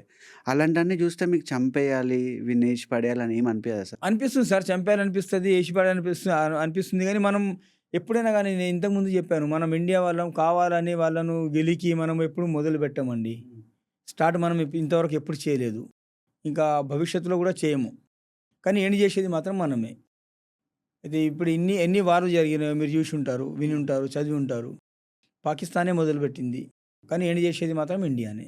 అది 1947 వార్ అయినా, 71 వార్లో అయితే 71 వార్ అయితే చాలా బిగ్గెస్ట్, అది మనకు విజయం అండి. అంత పెద్దది ప్రపంచంలో ఎక్కడ జరగలేదు. ప్రపంచంలో ఏ హిస్టరీలో మీరు చదివినా చూసినా ఒక కంట్రీ నుంచి ఒక దేశాన్ని విడగొట్టి సపరేట్ దేశం ఏ కంట్రీ చేయలేదు. అది మన ఇండియా చేసింది. ఒకే ఒక కంట్రీ మన ఇండియా. మీకు ఒక విషయం తెలియదు, మన డిఫెన్స్ ఎడ్యుకేషన్ ఉంటుంది. డిఫెన్స్ ఆఫీసర్లకు ఒక ఎడ్యుకేషన్ అంటే డిఫెన్స్ కాలేజెస్ ఉంటాయి. ప్రతి కాలేజీలో ఇది ఒక సబ్జెక్ట్ ఉంది. ప్రతి కంట్రీ కాలేజీలో ఇది ఒక సబ్జెక్టు. ఇండియా పాకిస్తాన్ నుంచి బంగ్లాదేశ్ని ఎలా వేరు చేసింది. ఓకే. అది చాలా పెద్ద విజయం మనకు. ఆ తర్వాత మళ్ళీ ఆ టైంలో మనము ఇందిరాగాంధీ ఉంది అప్పుడు టైంలో ప్రైమ్ మినిస్టర్. అప్పుడు 90,000 పాకిస్తానీ సోల్జర్స్ను మనం పట్టుకున్నాం, క్యాప్చర్ చేసుకున్నాం. కానీ అది మానవత్వం వల్ల మనం అహింసాయుత కంట్రీ కాబట్టి వాళ్ళని రెస్పెక్ట్గా పంపించేసినాం, రెస్పెక్ట్గా. మరి ఇంకొకటి ఉంది, మన సోల్జర్స్ ఒకవేళ ఎవరైనా కానీ మన ఎనిమి కంట్రీ అయినా వాళ్ళు ఒకరు ఆఫీసర్స్ అయితే వాళ్ళకు మనం సెల్యూట్ ఇస్తాం సార్. ఎనిమిస్కి కూడా సెల్యూట్ చేస్తాం. ఓకే. అది మనం మాకు ట్రైనింగ్లో నేర్పేది అది. ఇప్పుడు నార్మల్గా ఎనిమి అన్నప్పుడు రెచ్చగొట్టుకుంటుంటారు కదా సార్, మనమైనా సరే వాళ్ళైనా సరే. ఇన్ కేస్ వాళ్ళు రెచ్చగొట్టినప్పుడు బూతులు తిడుతుంటారు, లేదు అంటే తిడతారు కదా. అలాంటి టైంలో కూడా ఏ చేయాలనిపించదా సార్ వాళ్ళని? అలాంటి టైంలో అంటే మమ్మల్ని ఎంత బూతులు తిట్టినా ఏం కాదు సార్. మా ట్రైనింగ్ అది. మా ట్రైనింగ్లో ఇది కూడా ఒక సబ్జెక్టే, ఈ బూతులు కూడా ఒక సబ్జెక్ట్ ఉంటుంది. కానీ మా దేశం గురించి ఏమైనా చెప్తే మాత్రము ఊరుకునేది లేదు. చాలా ఇలాంటి సంఘటనలు జరిగినాయి. అప్పుడు సెల్ఫ్ డిసిషన్ తీసుకుంటామండి. సెల్ఫ్ డెసిషన్ అవును. ఆ టైంలో ఏమన్నారా సార్ ఎవరు? లేదు, కొన్ని పవర్స్ ఉంటాయి అలాంటి టైంలో. దేశాన్ని ఎవరైనా ఏమైనా చెప్తే సహించేది లేదు. First nation, then after religion, ఆ తర్వాత మన ఫ్యామిలీ, మన ఫ్రెండ్స్, ఆ తర్వాతనే. ఫ్యామిలీని తిట్టినా కూడా రియాక్ట్ అవ్వద్దని నేర్పిస్తారు. ఏమి కాదు, తిట్టుకొనియండి. అంత వాడు రెచ్చగొడుతున్నాడు సార్, అక్కడ వాడు రెచ్చగొడుతున్నాడు, కావాలని చేస్తున్నాడు. దేశాన్ని కూడా రెచ్చగొట్టడం. దేశాన్ని అంటే ఊరుకోం కదా, దేశాన్ని అంటే ఇక ఆ తర్వాత ఇంకా వినేది లేదు. ఆ తర్వాత వాడు ఉండడు, వాంతో ఉన్న వాళ్ళు ఉండరు ఆ లొకేషన్లో. దేశాన్ని చెప్పేంత వరకు అంతా ఊరుకోం సార్. మాకేం చెప్పినా ఓర్చుకుంటాం, మా ఫ్యామిలీని ఏం చెప్పినా సహించుకుంటాం, మా ఫ్రెండ్స్ ఏం చెప్పినా సహించుకుంటాం. కానీ దేశం గురించి ఏమైనా చెప్తే, మతాన్ని అన్నా సహించుకుంటాం, మతాన్ని అన్నా పర్వాలేదండి, చెప్పుకొనియండి. అంటే దేశం అంటే మాత్రం సహించేది లేదు. దేశం గురించి అసలు వాళ్ళ దగ్గర సబ్జెక్టే లేదుగా చెప్పడానికి. వాళ్ళు మన పిల్లలు, India is a father. India father, వాళ్ళు పాకిస్తాన్ చిన్న పాప అబ్బాయి. ఇండియా బాప్ హే ఓ బేటా. పాకిస్తాన్ నుంచి ఇంకొకరిని పుట్టింది బంగ్లాదేశ్. ఆ బంగ్లాదేశ్ని మనం సపరేట్ చేసేసాం. అలా నాన్న గురించి కొడుకు ఏం చెప్పలేడు కదా, నాన్న గురించి, ఫాదర్ గురించి బాబు ఏం చెప్పలేడు. మదర్ ఎంతైతే పెయిన్ తీసుకుంటారో మీరు బార్డర్కి వెళ్ళినప్పుడు, దాని తర్వాత అదే పెయిన్ తీసుకునేది మీ వైఫ్ సార్, రైట్? సో బార్డర్కి వెళ్ళినప్పుడు, మీరు హాలిడేకి వెకేషన్కి వచ్చినప్పుడు బార్డర్కి వెళ్ళినప్పుడు వాళ్ళ రియాక్షన్ ఎలా ఉంటుంది సార్? అసలు ఏ తల్లి అయినా కానివ్వండి సార్, ఏ వైఫ్ అయినా కానివ్వండి, మళ్ళీ నా భర్త, నా కొడుకు ఒకసారి వచ్చాడంటే మళ్ళీ తిరిగి పంపొద్దు అనుకుంటుంది, ఎవరైనా కానివ్వండి, ఏ ఇంట్లో అయినా కానీ. కానీ కొన్ని మన రెస్పాన్సిబిలిటీస్ ఉంటాయి, అది డ్యూటీ అన్నట్టు, అది పూర్తి చేయడానికి వెళ్ళాల్సిందే, తప్పదు కదా. ఇప్పుడు ఆర్మీలో జాయిన్ అయినప్పుడే అంత ధైర్యము ఆ తల్లిదండ్రులకు వచ్చేస్తుంది, మా పిల్లల్ని మేము పంపుతున్నామని. ఇంకొకటి ఏంటంటే మళ్ళీ సెకండ్, యాక్చువల్గా మాకు ధైర్యం ఇచ్చేది మా వైఫ్, మా తల్లిదండ్రులే సార్. వాళ్ళని చూసే మేము అక్కడ అంత మంచిగా డ్యూటీలు నిర్వర్తిస్తున్నాము, డ్యూటీ చేయగలుగుతున్నాము. ఒకవేళ వాళ్ళే వీక్ అయిపోతే ఆ పని మేము చేయలేము అక్కడ. అయితే ఆల్రెడీ మా ఫ్యామిలీస్, అంటే మా పేరెంట్స్ అందరు కన్విన్స్ అయి ఉంటారండి. ఎప్పుడైతే ఆర్మీలో జాయిన్ అయిపోయామో ఆ రోజు నుంచి వాళ్ళు కన్విన్స్ అయిపోతారు. సార్, మీరు ఇంతకుముందు మనం మాట్లాడుకున్నప్పుడు చెప్పింది ఏంటంటే, న్యాచురల్ కెలామిటీస్ ఉండొచ్చు, చుట్టూ జంతువులు ఉంటాయి, అదే సేమ్ టైం పక్కన ఎనిమి ఉంటాడు, వీళ్ళ ముగ్గురి మధ్యలో మా జీవితం ఉంటుందని చెప్పారు కదా. బయట చూస్తే సివిల్ పర్సన్స్ ఎవరైతే ఉన్నారో వాళ్ళకున్న ప్రాబ్లమ్స్ని బేర్ చేయలేక సూసైడ్స్ అనేటివి డైలీ పెరుగుతున్నాయి. అలాంటి వాళ్ళకి మీరు చెప్పేది ఏంటి సార్? సూసైడ్ చేసుకుందాం అనుకునే వాళ్ళకి మీరు చెప్పేది ఏంటి సార్? యాక్చువల్గా ఇప్పుడు ఆర్మీలో చూడండి సార్, ఆర్మీలో మేము ట్రైనింగ్ తీసుకునే, మీరు చెప్పినట్టు ఎలాంటి పరిస్థితుల్లోనైనా మమ్మల్ని మేము కాపాడుకుంటూ దేశ రక్షణ చేస్తుంటాము. ఇప్పుడు వైల్డ్ ఎనిమల్స్, జంతువులు ఉంటాయి, ఆ తర్వాత ఎనిమీస్, తర్వాత వాతావరణం. ఇప్పుడు మేమున్నది హైదరాబాద్ అండి. హైదరాబాద్లో మేము హాయిగా 40 డిగ్రీలలో ఉంటాము, అది +40 నుంచి వెళ్ళి -40లోకి వెళ్ళిపోతాము. అలాంటి పరిస్థితుల్లో కూడా మేము మా డ్యూటీస్ చేస్తుంటాము, హాయిగా ఉంటాము. మళ్ళీ ఆ తర్వాత మీరు చెప్పినట్టు ఎనిమీస్ భయం కూడా ఉంది, వైల్డ్ ఎనిమల్స్, ఈ మూడిటితో పోరాడుతూ విజయం సాధించి వస్తాము. ఇప్పుడు మీరు చెప్పినట్టు సూసైడ్ అలాంటి కేసులు, అది ఏం లేదు సార్, ప్రతి సమస్యకు ఒక సొల్యూషన్ ఉంది. ప్రతి సమస్యకు ఒక సొల్యూషన్ ఉంది. ఈ డిప్రెషన్‌లో వెళ్ళిపోవడము, ఇలాంటి పనులు చేయడము అసలు ఇది అంటే మాట్లాడి కౌన్సిలింగ్ తీసుకుంటే ఇది చాలా తగ్గిపోతది అని నేను అనుకుంటున్నాను. ఎందుకంటే ఏ సమస్య వచ్చినా దానికి సొల్యూషన్ ఉంటది. ఇప్పుడు ఎగ్జాంపుల్‌గా మనం ఒక లాక్ తయారు చేశామా, లాక్ తయారు చేసినప్పుడే కీ తయారైపోతుందండి. వితౌట్ కీ లాక్ రాదు. అయితే లాక్ ఓపెన్ చేయాలంటే కీ ఉంటుంది. లాక్ క్లోజ్ చేయాలన్నా కీ ఉంటుంది. అయితే ప్రతి సమస్యకు సొల్యూషన్ ఉంది. ఆ సమస్యకు సొల్యూషన్ నా దగ్గర లేదేమో, కానీ దానికి ప్రత్యేకంగా కౌన్సిలర్ ఉంటారు. వాళ్ళ దగ్గర ఉంటది సమస్య. అది చెప్పుకోవాలా. మనకు ఉన్న ప్రాబ్లమ్ చెప్పుకోవాలా. ప్రాబ్లమ్ చెప్పుకొని దానికి సమస్యకు పరిష్కారం ఏంటన్నట్టు దాన్ని మనం వెతుక్కోవాలా గానీ ఇలాంటి చర్యలు తీసుకోవడం దీంట్లో ఏం లేదండి. ఏం లేదు. దీంట్లో చాలా ఎక్కువ సఫర్ అయ్యేది మీ పేరెంట్స్. మీ పేరెంట్స్, ఆ తర్వాత మీరు వదిలి వెళ్ళిన మీ పిల్లలు, మీ వైఫు, వాళ్ళ జీవితం గురించి ఒకసారి ఆలోచించాలా.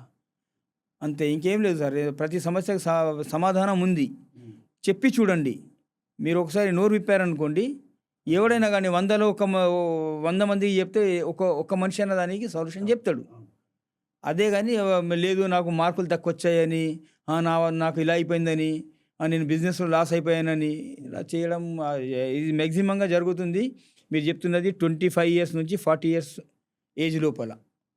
ఎందుకంటే ఈ ఏజ్‌లో మ్యాచ్యూరిటీ రాదు. జీవితం అన్నది 30 ఇయర్స్ తర్వాతనే స్టార్ట్ అవుతుంది. ఎందుకంటే 30 ఇయర్స్ తర్వాతనే పెళ్ళిళ్ళు అవుతాయి, బాధ్యతలు వస్తాయి, అమ్మ నాన్నల బాధ్యతలు వస్తాయి, అదంతా తెలుస్తుంది. అయితే ఇలాంటి చిన్న చిన్న దానికి ధైర్యం కోల్పోకుండా మన పరిష్కారాన్ని మనం వెతుక్కోవాలండి. ఒక లైఫ్‌కు ఒక రీజన్ ఉండాలి ఆ చావుకు. ఆ రీజన్ ఎలా ఉండాలంటే ఆ రీజన్ మన దేశం కొరకు, మన జాతి కొరకు అది హెల్ప్ రావాలి. హెల్ప్‌గా ఉండాలి. అప్పుడే మీరు సూసైడ్ కానియ్యండి, మీరు చనిపోవడం అన్నట్టు అది ఉండాలి. ఇది నార్మల్‌గా చనిపోవడం, ఇలా సూసైడ్ చేసుకోవడం అది బాగుండదండి. ట్రూ. ఎక్కడో చూస్తుండే సార్ హెల్ వీక్ అని చెప్పి. అంటే మీకు ట్రైనింగ్‌లో హెల్ వీక్ అని చెప్పి ఉంటుందని. హెల్ వీక్ అన్నది సార్ యాక్చువల్‌గా ఇది ఒక ట్రైనింగ్‌లో ఒక పార్ట్. ఏమైతదంటే మీకు 72 అవర్స్ అసలు నిద్రపోకుండా ట్రైనింగ్ ఇస్తారండి. డిఫరెంట్ టైప్ ఆఫ్ టాస్క్‌లు మీకు ఉంటాయి అన్నట్టు. ఇప్పుడు జస్ట్ ఎగ్జాంపుల్ చెప్పాలంటే 72 అవర్స్ వరకు మీకు మూవింగ్ ఉంటుంది బండిలలో. ఆ మూవింగ్‌లో ఒక 10 అవర్స్ తర్వాత ఒక దగ్గర క్యాంప్ వేస్తారు. క్యాంప్ వేసి ఆ తర్వాత ఆ క్యాంప్‌లో మీకు మొత్తం సెటప్ చేయించేస్తారు. ఇక్కడే మనం ఉండాలా, ఇక్కడ ఉండాలంటే మీకు ట్రెంచ్ అంటే ఒక టెంట్ ఉంటుంది. టెంట్‌కు మొత్తం పక్క నుంచి తవ్వుతారు. తవ్వి దాన్ని ట్రెంచ్ తయారు చేస్తారు. మళ్ళీ మనకు మోర్చాలంటారు. మోర్చాలంటే మన పోస్ట్ లాగా అన్నట్టు. అది అక్కడ ఒక ఆర్మీ అతను ఒక గన్ పట్టుకొని ఉంటాడు. ఎలా చేస్తారంటే ఇక్కడే మనకు ఉండాలి. అయితే దాంట్లో ట్రైనింగ్‌లో అంటే మొత్తం కంప్లీట్. ఈ రోజుల్లో అయితే జేసీబీలు అవి వచ్చేసాయి. కానీ పాతకాలంలో జేసీబీలు లేవు. మన చేత్తో అవి మొత్తం తవ్వాలా మనం. 10 అవర్స్ తర్వాత మనకిస్తారు. మనం దాన్ని మొత్తం రెడీ చేసుకున్నామా, ఇప్పుడు హాయిగా నిద్రపోదాం అనే టైంకు మీకు ఆర్డర్ వస్తుంది. ఇక్కడ నుంచి మూవ్ అంతే.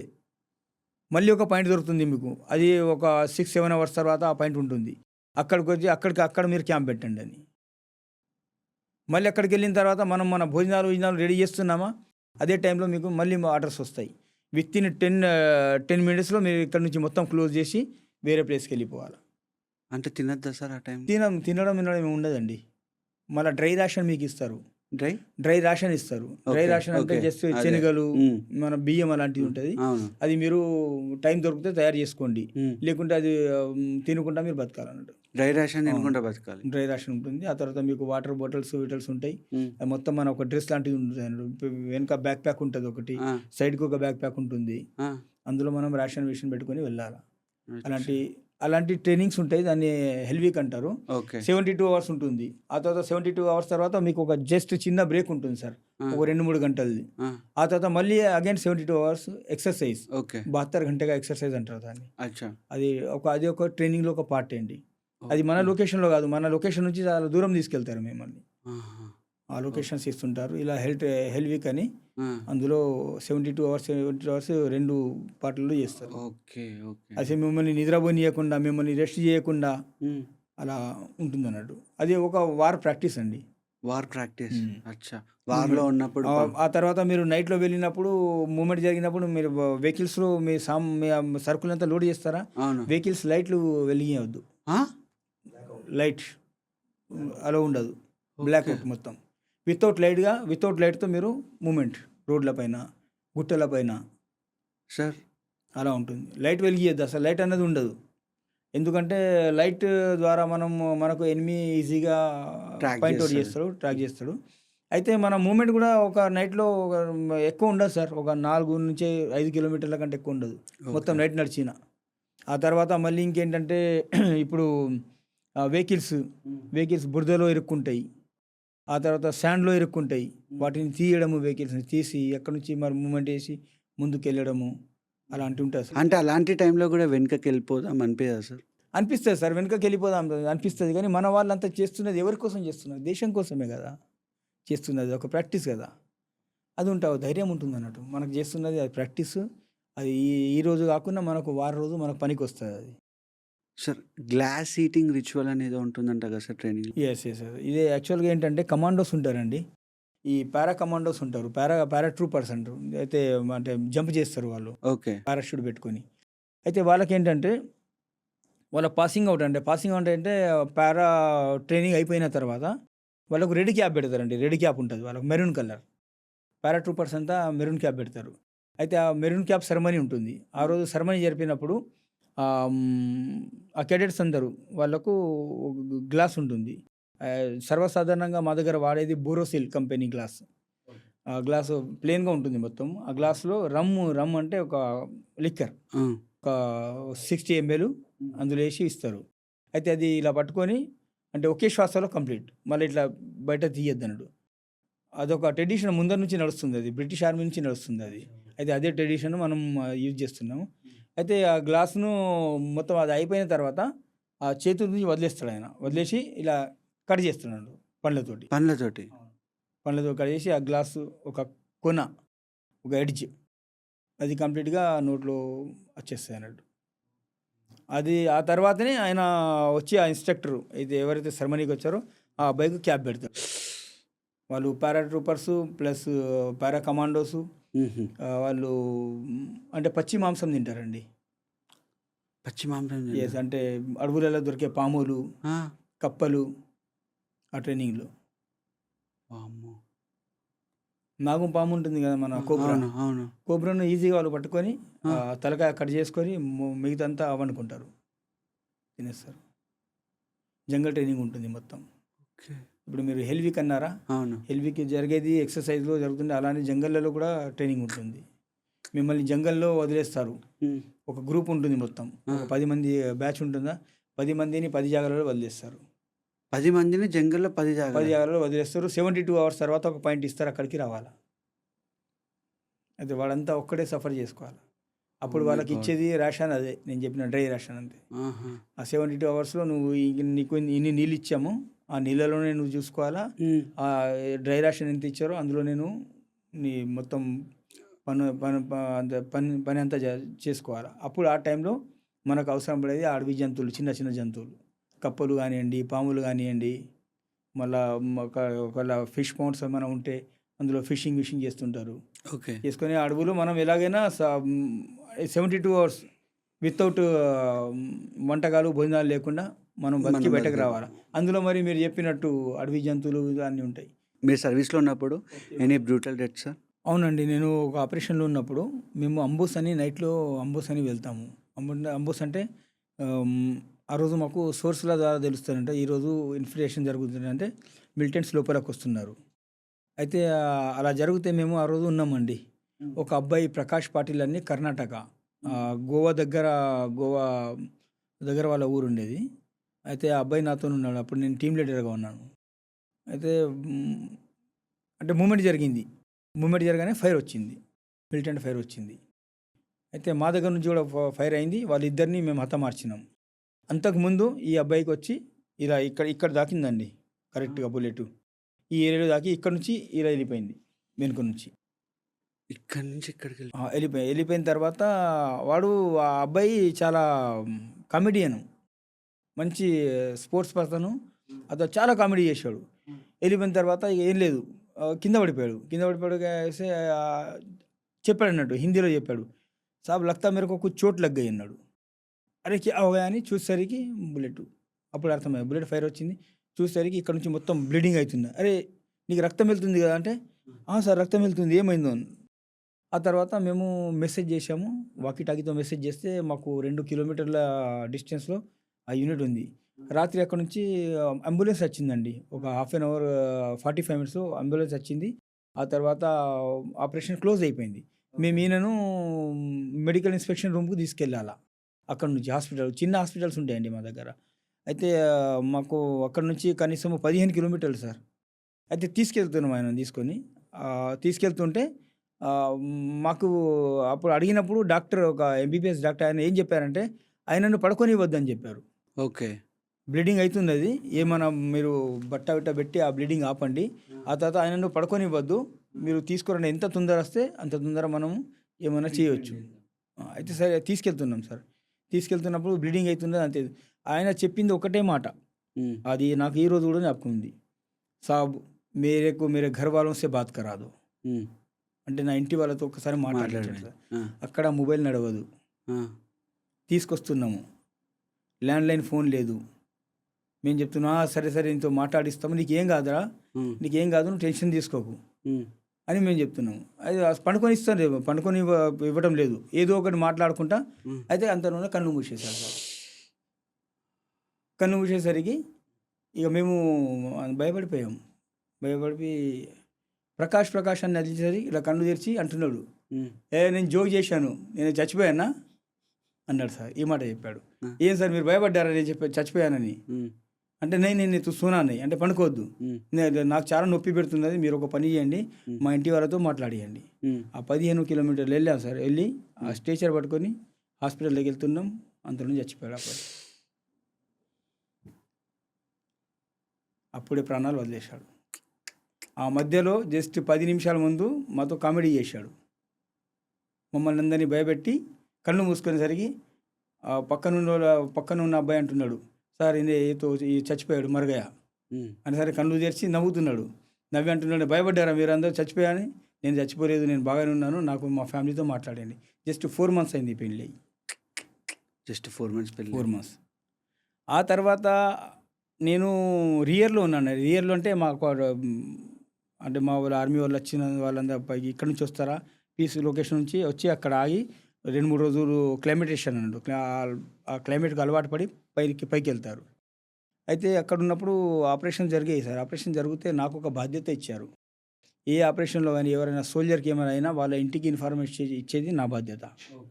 అయితే అప్పుడు నా టైంలో 4-5 మా ఆర్మీ వాళ్ళు చనిపోయారు సార్. వాళ్ళ ఇంటికి ఫోన్ చేసి నేను చెప్పేవాడిని. ఆ సిచ్యువేషన్ సిచ్యువేషన్ చెప్పలేదు సార్. ఎవరికైనా కానివ్వండి, ఇప్పుడు మీ నాన్నగారు కానీ మా ఫాదర్ గారికి, సార్ ఎవరు మీరు మాట్లాడే అంటే, నేను ఇలా మాట్లాడితే మీ అబ్బాయి చచ్చిపోయాడని చెప్తారు ఎవరైనా. ఆ సిచ్యువేషన్ నేను ఫేస్ చేశాను సార్. ఆ అబ్బాయి బాడీని నేను వాళ్ళ ఇంటికి తీసుకెళ్ళాను. ఇక్కడ నుంచి కాశ్మీర్ నుంచి జమ్మూ నుంచి మళ్ళా ముంబై నుంచి గోవా నుంచి వాళ్ళ బాడీ తీసుకెళ్ళి వాళ్ళకి అప్పగించిన. వాళ్ళ రియాక్షన్ ఏముండే? అది వాళ్ళ రియాక్షన్ అదే. ఇప్పుడు నేను ఒక ఎగ్జాంపుల్ మీకు చెప్తాను. అయితే నేను ఫోన్ చేసినప్పుడు వాళ్ళ నాన్నగారికి ఫోన్ చేశాను. ఆ నంబర్స్ ఉంటాయి కదా, డాక్యుమెంట్స్లో ఉంటాయి. ఫోన్ చేస్తే ఆయన 2-3 సార్లు అయితే చేస్తే ఫోన్ లేపలేదు. తర్వాత ఫోన్ లేపారు. లేపిన తర్వాత నేను చెప్పాను, మీరు ఎక్కడ ఉన్నారంటే, నేను ఇంట్లో ఉన్నాను అన్నారు. నేను ఇట్లా ప్రకాష్ వాళ్ళ రెజిమెంట్ నుంచి మాట్లాడుతున్నాను. ఏంటి చెప్పండి అన్నారు. ఈ మొన్ననే వచ్చాడు కదా మా బాబు అంటే, మీ బాబు వచ్చాడు, చేరుకున్నాడు ఇక్కడన్నా. ఏంటి ఏమైంది చెప్పండి అన్నారు. నేను మీరు ఇప్పుడు ఎక్కడ ఉన్నారు ఎగ్జాక్ట్లీగా అంటే, నేను ఇంట్లో ఉన్నా. అంటే ఇంట్లో ఎవరెవరు ఉన్నారు మీ దగ్గర అంటే, నేనున్నాను, మా కోడలు ఉంది, మా ఆవిడ ఉంది, మా చిన్న కొడుకు ఉన్నాడు అని చెప్పిన. చిన్న కొడుకు అంటే చాలా చిన్న అబ్బాయి, 14 years ఏజ్. అయితే నేను అన్నాను, సార్ మీరు ఒకసారి పక్కకు రండి అన్న. పక్కకు వస్తారా అంటే, వస్తానని చెప్పాను. పక్కకు వచ్చిన తర్వాత చెప్పాను, ఇట్లా మీకు తెలుసు కదా, మీ ప్రకాష్ లీవ్ కట్ చేసి వచ్చాడు. వచ్చిన తర్వాత ఇట్లా మా సిచ్యువేషన్స్ ఇక్కడ ఉన్నాయి. అయితే నిన్న రాత్రి ఆయనకు ఒక బుల్లెట్ తగిలిందని చెప్పి. అరే బుల్లెట్ తగిలిందా? అయితే ఎలా ఉన్నాడంటే లేడండి అని చెప్పిన. మీ బాబు ఇప్పుడు లేడు. అయితే ఆయన సరిగా వినలేదు. సరే ఓకే అంటే, నేను ఇలా అంటే ఆయన ఇలా ఓకే అంటున్నాడు ఏంటి? సరే పర్వాలేదు ఓకే ఠీకే అచ్చా బాద్ మే బాత్ కరా దేనా సాబ్ అని కట్ చేసేసాడు ఫోన్. నేను మళ్ళీ కాల్ చేసిన, सर आपको मैंने बताया आपके अभी आपका बेटा नहीं रहा है दुनिया में, आपने सुना नहीं क्या అన్నా. क्या बोला आपने అంటున్నాడు మళ్ళీ. क्या बोला అనేసరికి అప్పుడు నేను చెప్తే ఆయన అప్పుడు అర్థం చేసుకొని ఏ భగవాన్ ఏ క్యా హో గయా అని అప్పుడు నెత్తి పడుకుని ఆప్కే బహు కో మత్ బతాओ అన్న.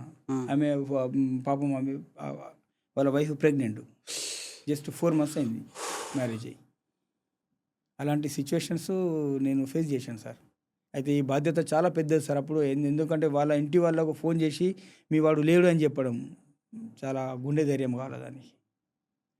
ఆ తర్వాత బాడీ తీసుకెళ్ళినప్పుడు కూడా అక్కడ వెళ్తే మొత్తం ప్రెస్ వాళ్ళు వచ్చి కైసే మర్ గయా, కౌన్ మార్ దియా ఇస్కో, తో ఆప్ లోగ్ క్యా కరే, ఆప్ లోగ్ క్యూ నీ బచాయా. ప్రెస్ వాడికి ఏం పని లేదా సార్ ఆడ కూడా? అడుగుతారు సార్ ఇలాంటి క్వశ్చన్, ఆప్ లోగ్ క్యూ इसको नहीं बचाया, आप लोग क्या कर रहे थे, इसको ही क्यों बुलेट लगा, तुम्हारे दूसरे आदमी को क्यों नहीं लगा. అప్పుడు సమాధానం లేదు సార్ మరి మా దగ్గర. అంతే, ఇంకేం లేదు. నేను వాళ్ళకి అదే చెప్పాను, క్రిమేషన్ होने दो, उसके बाद में आप मेरे को सवाल करना, मैं इधर ही रुका हूँ, मैं आपको जवाब दे के जाऊँगा అన్న.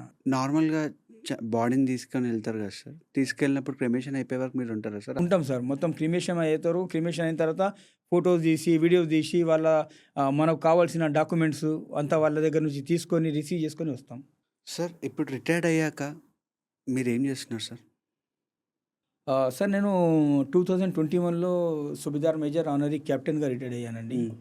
అయితే నేను ఒకటే మాట చెప్పేది, నేనైతే ప్రస్తుతం నా పర్సనల్ నా ఓన్ బిజినెస్ ఉంది. ఓకే. బిజినెస్ ఒక చిన్న బిజినెస్ లాగా నేను డీల్ చేస్తున్నాను.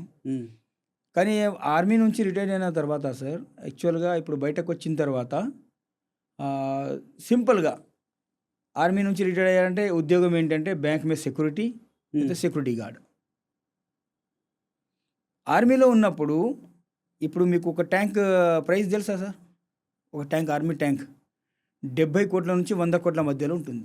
70 కోట్ల నుంచి 100 కోట్ల మధ్యలో. ఈ 100 కోట్ల ట్యాంకును ఒక ఆర్మీ పర్సన్ మొత్తం విడివిడి భాగాలుగా విడదీసేసి మొత్తం ఆ తర్వాత రిపేర్ చేసి ఎలా ఉందో తయారు చేస్తాడు. ఆ ట్యాంకును మొత్తం హ్యాండిల్ చేస్తున్నది ఒక ఆర్మీ పర్సన్, ఒక సోల్జర్. 100 కోట్ల ప్రాపర్టీని వాని ఒక్కడి మీద గవర్నమెంట్ విడిచిపెట్టింది. అవును. ఆ డ్యూటీ అయినా సక్రమంగా చేస్తున్నాడు. అవును. కొందరు ప్రాణాలు కాపాడుతున్నాడు. అవును. మీరు ఇక్కడికి వచ్చిన తర్వాత సెక్యూరిటీ గార్డ్గా పెట్టుకొని తలుపు తీయడానికి, తలుపు బంద్ చేయడానికి పెట్టుకుంటున్నారు. ఒకసారి బాధ్యతలు ఇచ్చి చూడండి, ఆయన ఏం చేయగలుగుతాడు. ఆయన పని సెక్యూరిటీ గార్డ్ కాదండి, చాలా చేసి వచ్చాడు. 15 సంవత్సరాలు, 20 సంవత్సరాలు, 30 సంవత్సరాలు, 32 సంవత్సరాలు, ఆర్మీలో 34 సంవత్సరాల వరకు సర్వీస్ ఉందండి. అవును. ఇంత పని చేసి వచ్చిన తర్వాత మీరు సింపుల్గా ఒక చిన్న చూపు చూస్తారు ఏంటంటే సెక్యూరిటీ గార్డ్. అయితే నేను చెప్పేది ఏంటంటే సివిల్లో ఉన్న వాళ్ళందరికీ మీ చిన్న చూపు చూడకండి. ఆ తర్వాత ఇప్పుడున్న న్యూ జనరేషన్ మొత్తం వీళ్ళంతా ఐటీ జనరేషన్ సార్. అవును. మీ కంప్యూటర్స్ కానివ్వండి, మీ సైబర్ సెక్యూరిటీ కానీ అంతా మెయింటైన్ చేస్తున్నారు. అవును. ఇప్పుడు ఆర్మీ కంటే కాన్ఫిడెన్షియల్ ఎక్కువ ఏం లేదు కదా. అవును సార్. అయితే ఆర్మీలో ఎక్కువ ఈ న్యూస్ ఇక్కడ నుంచి అక్కడికి రిలీజ్ కాదండి, అంత కాన్ఫిడెన్షియల్గా వీళ్ళు ఉంచుతారు. అయితే సివిల్లో అదంతా చాలా తక్కువ, ఏమైనా చేయొచ్చు. మీరు బాధ్యతలు ఇచ్చి చూడండి అంతే. మీరు అంటే ఒక సెక్యూరిటీ గార్డ్ లాగా కాకుండా, ఒక కాపలాగా కాకుండా మీరు ఒకసారి మీరు చేస్తున్న పని ఇచ్చి చూడండి. సరే, ఎప్పుడు మీరు ఎంత చదువుకున్నా, మీరు బీటెక్ చేసినా, ఎంటెక్ చేసినా, మీరు ఎక్కడికి వెళ్ళినా మీకు ఫస్ట్ ట్రైనింగ్ అన్నది ఉంటుంది. అవును. సింపుల్గా ఒక కంప్యూటర్లో ఒక సాఫ్ట్వేర్ మీద పని చేయాలంటే ఒక 3 వీకో 4 వీకో ట్రైనింగ్ ఇస్తారు. అవును. ఆ ట్రైనింగ్ ఆయనకి ఇవ్వండి. మీకు ఇస్తున్న బీటెక్ ఐదుకి ఇస్తున్న ట్రైనింగే మా ఆర్మీ సోల్జర్కి ఇవ్వండి. ఎవరైతే ఆల్రెడీ ఆర్మీలో బీటెక్ క్వాలిఫికేషన్, ఈక్వల్ క్వాలిఫికేషన్లో పని చేసి వచ్చాడు, వాళ్ళ టాలెంట్ ఉంది. ఆ టాలెంటే మీరు వెలికి బయటకు తీయాలి. అంతేగాని ప్రతి వచ్చినావని నువ్వు సెక్యూరిటీ గార్డ్ లేక తలుపు బంద్ చేయడానికి పెట్టుకోవద్దు. చాలా బాధ ఉంది సార్. నేను చెప్పేది అదే అండి. ఒక మనిషి ఇప్పుడు మీరు ఫైటర్ జెట్స్ ఉంటాయండి, ఇప్పుడు రాఫెల్ ఉందా, రాఫెల్ని మెయింటైన్ చేసేది ఎవరు? ఒక సోల్జర్ అండి. అక్కడ ఒక కపుల్ సర్జెంట్ వాడు మొత్తం మెయింటైన్ చేస్తాడు. వాడు సైన్ చేసి ఫిట్నెస్ సర్టిఫికేట్ ఇస్తాడు. అప్పుడే ఆ రాఫెల్ 120 కోట్ల రాఫెల్ అప్పుడు పైకి లేస్తుంది. అందులో గ్రౌండ్ టీం వేరేగా ఉంటుంది, ఫ్లయింగ్ టీం, క్రూ టీం వేరేగా ఉంటుంది సార్. పైలట్స్ 2 పైలట్స్ ఉంటారు, కో పైలట్ ప్లస్ పైలట్. అయితే వాళ్ళు ఏం చేయరు, వాళ్ళు వచ్చి స్టార్ట్ చేసి వెళ్ళిపోతారు అంతే వాళ్ళ పని. దాన్ని మెయింటైన్ చేసేదంతా ఓ సార్జెంటు, ఒక కప్పులు, ఒక ఎయిర్మెన్ వాళ్ళు ఉంటారు అంతే. ఒక్కడే 3 ఉంటారు. వాళ్ళంతా మెయింటైన్ చేసి వాళ్ళు సైన్ చేసి ఇస్తేనే అది మా 120 crores ఫైటర్ జెట్కు ఈయన మొత్తం ఫిట్నెస్ సర్టిఫికేట్ ఇస్తున్నాడు. బయటకు వచ్చిన తర్వాత మీరు ఒక సెక్యూరిటీ గార్డ్గా పెట్టుకుంటే ఏం చెప్పండి, ఒక 20,000 రూపీస్ ఇచ్చి నెలకు. అలాంటి నేను చెప్పేది అదే, అలాంటి చూపులు చూడకండి. మీరు ఎంత పెద్ద బాధ్యతలు ఉన్నది ఇవ్వండి. ఆర్మీ వాళ్ళు చేస్తారు. డిసిప్లిన్ అన్నదే వాడే ఆర్మీ నుంచి వచ్చింది సార్. అవును. మళ్ళీ అంటారు మీకు ఫ్రీ రేషన్ ఉందంటారు. ఫ్రీ రేషన్ అంటే మీరు చెప్పండి, -35-40 డిగ్రీలో పని చేస్తున్నాడు. అక్కడ ఏమైనా మన ఫ్యామిలీ పెట్టుకొని వండుకొని తింటాడా? గవర్నమెంట్ ఒకవేళ ఆయనకు ఫ్రీ రేషన్ ఇస్తున్నది. మీకు ఇంకో మాట తెలియదు సార్, అక్కడ మేము ఫ్రీ రేషన్ అంటారా? మీరు చెప్పండి నాకు, ఇక్కడ మీకు కొద్ది చలి పడితేనే మీరు అంటారు ఈరోజు నాకు ఆకలిగా లేదంటారు. మస్తు చలి ఎక్కువ ఉంది, నేను వండుకుంటా, అట్లనే ఏమన్నా ఏమైనా సూప్ చేసి ఇచ్చేయండి, తిని పడుకుంటా అంటారు. ఒక 8, 6, 7 డిగ్రీలోనే. అలాంటి ప్లేస్లో -30 degrees, -40 degreesలో మీకు ఆకలి అవుతుంది? అసలు ఆకలి కాదు సార్ అక్కడ. మేము 3 రోజుల వరకు భోంచేయము. జస్ట్ ఏదైనా జ్యూస్ కానివ్వండి, సూప్ కానివ్వండి, అది ఉంటే దాన్ని వేడి చేసుకొని తాగేసి ఉంటాం.